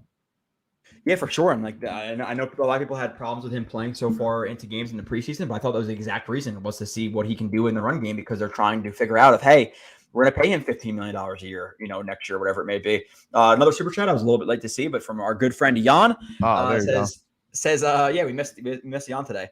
Hey boys, just joined. I have the Darnold Cowboys game feels of this one. Are you talking about the previous game, Jan, or of That's this? what I'm wondering. Is he talking about this for the Chiefs game? Like him come out and shitting, or are you talking? I think he's talking about this previous Chiefs game, meaning like, okay, well, Darnold had some really nice plays in that Cowboys game. A lot of people were expecting the Cowboys to win that game. What followed? So the team kind of played better than your expectations, and then what came after that? So, Jan, I hate to say it, but I not to say that I thought of the Cowboys game necessarily, but I am not too optimistic about the future with Zach. Trying to say, hey, listen, he did X, Y, and Z in this past game, so why can't he replicate it if he and the coaching staff say, hey, listen, this is what I like, this is what works for me, let's do more of it, and they start doing more of it. Everyone gets better with practice, right? I wish I could be that confident, but I've seen too much bad tape to say otherwise.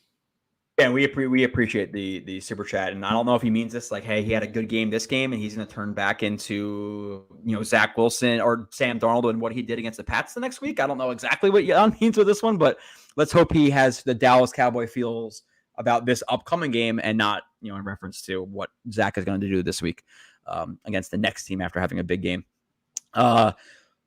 Rivka said Whitehead on that one play. We kind of broke it down before. Rivka can be multiple things. It's honestly kind of impossible to know unless you have their coverage rules. But it was one of Whitehead or Sauce on that one. Okay. 15 mil. That's what Swolsey agrees with you in terms of the 15 mil thing. And then Rivka also asked a question about saying, Oh, and his coverage has been atrocious the last 3 weeks. Hasn't Davis been really bad? I saw at least 3 coverage lapses on film. I didn't notice any, Rivka, but that's also, with that being said, I realized that you could skip over some guys when you're watching film. Like you can miss a thing or two. So if you want to send me those 3 plays, I can give you my opinion on them, but I don't necessarily remember any of those plays. The question is if the Jets are if the Jets are going to pony that up after having spent first rounders on JJ McDonald. If they don't, then we have problems, right, Kyle? Because then they're too stuck on veterans, on Uzama of a couple of weeks ago, of Cook of a few weeks ago, and now you're getting stuck on JJ and hoping that he can turn into one of the best edge rushers in the NFL, like Huff is at this point, based on efficiency from snap to snap. So if they're going to just say, hey, well, we drafted these guys, hopefully they could be what Huff already is, then again, I'm gonna have serious questions about Joe Douglas and how he builds squads, right? I'm gonna say this about JJ. So it was 23 the day that they drafted him. If he doesn't start to show real signs of improvement as a pass rusher by the end of the season, the percentage chance that he actually becomes a really good pass rusher going forward becomes extremely slim. Like, we need to see it this year. McDonald's also on the older side, but hasn't been playing football as long. We'll see with him. I've been a little disappointed, but also, like, I don't know, like, sometimes I feel like, they've stunted him too much, or sometimes there's been, like a tight end to chip him or whatever. So I feel like he hasn't had too many chances to kind of really run from the wide 9 and get a real head start, get some momentum to hit his spin move, or, to hit his bend around the edge. So we'll see. Too much of like putting him, with inside moves and stuff like that. So definitely want to see more of McDonald, but just get Clemens off the field on third down. Put McDonald out there more, please. All right. Yeah. No, I'm completely with you. Jin Pak asks, is Karlaftis better than JJ? So absolutely. From what I saw in this game, absolutely. Yeah, I'm with that. And I looked up the, and again, this is just stats, so don't, we're not gonna get into a tizzy about this, but last year he had 6 sacks and JJ had 2.5, and this year so far Karlaftis has 2 sacks and JJ has 1. So there's obviously different levels of good. I was personally, Kyle, and you can attest to this, I think we are both guys who like George Karlaftis over JJ. Yeah, so we prefer to have him. I'm trying to remember where Karlaftis actually fell on my like rankings. I'm pretty sure I like Karlaftis better than Kayvon and JJ. I know I have it somewhere. I could find it. But I had JJ in a whole tier below all those guys. Yeah. I think Karlaftis was he was either my 2 or my 3 that year. Hutchinson was my 1, and then it was between Karlaftis and I think Thibodeau for my 2 or 3, and then JJ was 4 or 5. Was there another edge rusher that year? There was Trayvon Walker. Oh, I had him above. JJ was my 5th. He was my lowest of all those guys, to be completely transparent. It's out there. It's recorded. But Karlaftis plays way more snaps than JJ. He's been better, but JJ has also. Yeah, no. JJ is going to be, in my opinion, what I saw of him in the draft. I've been saying this for weeks. I think he's a guy who's going to be a very, very solid edge defender, edge defender in terms of the run game. And I think he's going to be a guy who's going to get 5 to 7 sacks a year, mostly based on effort and maybe some power. But I don't think he's going to be a guy who can consistently get to the quarterback at this point, unless he completely changes his rush plan or lack thereof. So, yeah. But Kyle, moving on. Is there anything else you want to cover from this game? Oh, I guess we can kind of talk about, and then we'll go into the Broncos game really quickly, and then we'll bounce out of here. But the Saleh decision to kick the field goal at the end of the first half, there's a lot of stink about that one. What are your thoughts about that one? I would have tried to oh, okay. They had no timeouts left. So the percentage chance that you were actually going to get the ball into the end zone was not very high. So even if you, like, let's say you try to get the field goal closer, you run the risk of running out of time because you have no more timeouts. So, Greg the leg has a leg. You're not going to get a touchdown. I really didn't mind it that much trying to kick it. Yeah, to me, it's a little bit Monday morning quarterback. Now, obviously, with the Chiefs, I think the popular thing to say is like, okay, you got to score, touchdowns, not field goals. But what was that, like a 52, 53? Greg? It was 51, I think. he has really good numbers over 50 yards. So I understand at that point, just taking the points, because they basically, I think Saleh framed it some way, like basically, hey, if we get the first down, we're basically just going to get closer for a field goal anyway, based on how much time was left there. So we had confidence in our guy, whatever exactly he said. It was something to that effect. So I understand it. I think it's a little bit Monday morning quarterbacky, like I said, to say go for that. Obviously, it ended up being wrong decision because he missed the field goal, right? So. But again, yeah, I'm kind of with you. I don't really kill him for it. So again, maybe preferred it. Were you going to try to play for the end zone? Like, what were you going to do? Were you going to like throw 2-3 straight throws to the end zone and risk getting intercepted or something like that? I mean, like, it's not very realistic that you were going to score a touchdown there. Rivka says bad decision by Saleh for 3 reasons. The chances of making the first down were higher than those of making a field goal. Again, based on what? Zach Wilson and him and how much he's picked up, 4th and 1s in his career, not many. So I don't necessarily know how the numbers would reflect just Zach Wilson. Keep the ball out of Mahomes' hands. They had 2 timeouts. Rivka, I totally disagree with that. Like you're saying that. So Greg the leg on a 51-yard field goal. What's his make percentage? Is it like around 70 or something like that? It might be higher, dude. He's really good from deep. I know. So what? Zach Wilson is going to have a 70% chance to convert a 4th and 1. I don't see that. Yeah, I would probably maybe prefer him to do it. Maybe next time go for it. But it's ticky tacky in my opinion. And then again, like you were just literally saying, even if you do get it, you're still probably only going to settle for a field goal anyway because you're not getting in the end zone. Well, what's going to happen? Dalvin Cook's going to try out there 4th and 1, and just first sign of contact, the first warning or threatening of contact, he's just gonna fall down anyway. So it's just hold on. We didn't read all of Rivka's things. Oh no, she said all right, Mahomes' hands, they have 3 times. Yeah. Wait, hold on. Is Rivka saying that the Chiefs had 2 timeouts left, or the Jets did? The Chiefs did. I'm assuming, okay. Or maybe the Jets did. I don't think the Jets did. But if they did, if the Jets did have 2 timeouts, which I really don't think they did, then that definitely kind of changes how I view things. I don't think they did, because I think they wasted some when Zach Wilson makes a long scramble and take a timeout, and then I think they had a completion that was tackled in bounds. You have to take another timeout. Yeah, and like they're saying here, and apparently he doesn't have a good numbers, which I don't actually see them. But with that being said, definitely nailed a good amount of 50+ yarders last year, and even including 56, 57 preseason camp, all that stuff. He's rocking them. But this is the reason too. It's like. So he's saying we had 2 timeouts. I agree with the decision. Like, hey, let's be aggressive versus the Chiefs here. And like I said, I would prefer him to go for it. You have those 2 timeouts. You try to get a touchdown in that situation. I'm with that. That's what I prefer to do. I just think that people are coming out there and saying it's an absolutely horrendous decision or killing Saleh for it are being a little bit too over the top. Again, I have a preference on what he would do, but I'm not going to kill him for it. I'm not going to kill him for it. I don't know why I was forgetting how much timeouts they had, but if you did have 2 left, you definitely, it's not a horrendous decision either way, but I don't have a problem with trying to go for the first down and then taking a shot or 2 at the end zone. But still, I don't think that your percentage chance of getting the end zone there is super high. So, but you do want to get it closer. You don't want to kick 50-yard field goals. They're very far from automatic. Rivka says 54.5%, but 61% for his career, I guess, on 50 or longer for him. Have we picked up 4th and 1s at a 50% or higher rate? I don't know. If we have Aaron Rodgers and we're going for it on 4th and 1 versus kicking a 50-something yarder, I'm totally cool with it.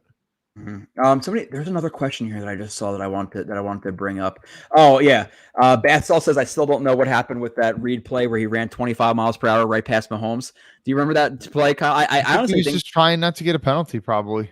I think he thought Mahomes was going to throw the ball, and he kind of just took a poor angle. It was like a poor angle, and he just assumed he was going to throw it. Right? Like it was weird. I could pull up that play in a second. I think he's either and Mahomes likes to pump fake and stuff. So I think he's trying to get his hands up to block the pass, and Mahomes held on to it forever. And he didn't have much. Harold, we had timeouts. Why we're not telling the truth? I don't think we're lying. We just forget exactly if we had timeouts or not. It's not. We're not withholding the truth. So multiple people are saying we had timeouts. I'm not going to argue with that. I don't remember. I forget. But didn't the Garrett fingertip catch get placed 2 yards off? His left leg was the first down line. What play are you talking about, Kevchada? Didn't Garrett fingertip catch get placed 2 yards off? I think he's probably talking about the end zone throw that you're saying Garrett Wilson, if he's going to be a top 5 wide receiver, needs to catch. Yeah, but he's not. But he's talking about something where his left leg was the first down line, so it was on like a third down where he had to get past the line of scrimmage or something. Kev, if you can give me a better time frame of what play you're talking about, I could probably talk about it because I have a lot of them. So, okay. Yeah, again, people talking about the decision. I think if he makes that field goal, we're not killing him. You know, if he makes a field goal, is he in a conversation? Probably not. So, perhaps you better stop smoking weed, Kyle. Kyle, you got to put down that blunt. You're one to smoke and drink and do all that stuff all the time. So, I've smoked weed less than a handful of times in my life. Yep. So. He's talking about Garrett's catch on a third down where he got his feet in bounds, which led to the play where he kicked the field goal. No, the ball was short. Was that okay? So let me pull up the play I think you guys are talking about. The only problem is when am I going to be able to see? I'm trying to pull up that play for you guys. Okay, this one might be this one. Is this the one you guys are talking about? I think it is. So, and we'll talk about this in the film. On this play, do you want to see the ball out here and him not double? Well, actually, sorry. You want to see the ball out here and him not double clutch it, or have to take an extra hitch and throw the ball? Yes, because I think it takes some heat off the ball. But when you watch from the all 22 angle, when he's going to throw this ball, I think in his peripheral vision, he sees this pocket get pushed and say, "Oh shit, I have to adjust my arm angle." Because from that point, he goes sidearm instead of going over the top. So I think it was the pressure from the edge right here that made him clutch that ball for that extra second, and then he throws it. Like go to throw it, nope, I got to adjust my angle and then throws it. And then yes, it is a little bit short right there. So yeah, I think you're right, Joe. And this is why football's such a cool game, man. Like every little thing, it all matters. Mm-hmm. One little thing, a little pressure in your face, and it throws off the timing of that route just ever so slightly. That play where Reed ran by Mahomes late was much later in the game, right? I'm trying to figure out exactly. I'm trying to figure out what play that was. Do you remember the result of that play, Kyle, by any chance, or what happened? I wish I could say for certain, but I can't. Yeah. And throw. I don't know exactly. I have it. I just don't know exactly which one it was, people. So, I apologize. But Kyle, quick thoughts on the Broncos game, and we'll get out of here. Score predictions, just general thoughts. I know we kind of, if we don't have a lot to talk about, maybe we'll like run through the depth charts and stuff. But once we get to 2 hours, we'll kind of lighten you around the upcoming games. Well, I think we have been going for about 2 hours. So over. I don't know. I'm trying to think, why is the Broncos defense so bad this year? Like, what did they really lose in terms of defensive personnel? I mean, I know they just cut Randy Gregory, but I'm assuming they're cutting him because he hasn't really lived up to expectations. They still have Simmons, who's, quite a good safety. Pat Surtain's a really, really, really good corner. Obviously they traded Chubb away last year. I'm having trouble thinking of some other names on that defense, but the defense is really bad. I don't know who's the coordinator over there. I think it's Vance Joseph. Is it really Vance Joseph? Because he was the head coach there at one point in time, and that's kind of interesting to see a guy who was once the head coach get fired, and then all of a sudden he's the D coordinator. I think it is. If you could double check that, Kyle, that'd make me feel better. Because I might be speaking out of my ass, but I believe it is. I can't. I know I have that play, but I don't exactly know where it is. Okay, refs counted the left knee instead of the right foot. You're not gonna get to all that. Zach Wilson will throw 90%. Yeah, okay, so you're right. What was I even right about? Vance Joseph. Okay, so continue with your thoughts on the game, score prediction. What do you think is going to go on? Yeah, so I do want to temper my Zach Wilson expectations, but I do think that they're playing so bad that the Jets can certainly win the game. I'm going to say I think it's going to be close. I don't think it's going to be a big blowout like Miami blew them out and like some other teams had real big success on them. So I'm going to say the Jets in another close one. They won a close one there last year. So I'm going to say the Jets maybe 23-20, which is ironically the score of this past game. But the Jets will be on the 23 side this time. Really? You think it's gonna be that close to the Broncos? Wow. Harold, this is my score as well. I was just about to say it. 27-13. I'm gonna be optimistic, even though maybe like in my reality betting on it, maybe I wouldn't bet on the score, but I'm gonna be optimistic. The Jets go in there, they beat the share of the Broncos, they took the foot off the gas, and maybe the Broncos get like a garbage time touchdown or field goal at the end of it. But I think the Jets need to come out here and make a statement and beat the shit out of them. So I would enjoy 44-3, but 27-13 is going to be my score as well. So I am lockstep with Harold on that one. 24-13 from Gangrene. We have Garrett getting 10 plus targets from Rivka. 20 touches for Brees, which 6 carries. He needs more than that. Rivka's at 24-13. I'm gonna miss this game. Yeah, that's unfortunate. But Kyle, any last words for the chat? I know we kind of just ranted the Broncos thing. We don't really do the previews so much as the wrapping up the game after it happens. But any last words for the chat? I don't think so. Let's hope for the best. Make football fun. That and don't do drugs like Kyle. Do not smoke any weed. But we'll be back next week. I'll have a film show out of. I think I have 72 plays I have to break down, which is a lot. So that's going to be out Friday night or Saturday morning. If you are interested in breaking down or going into the film and obviously getting my thoughts on some of the plays or whatever it may be, that will be out there the next couple of days. And then post that, I'll be back on for the next stream after a Jets blowout victory in Denver.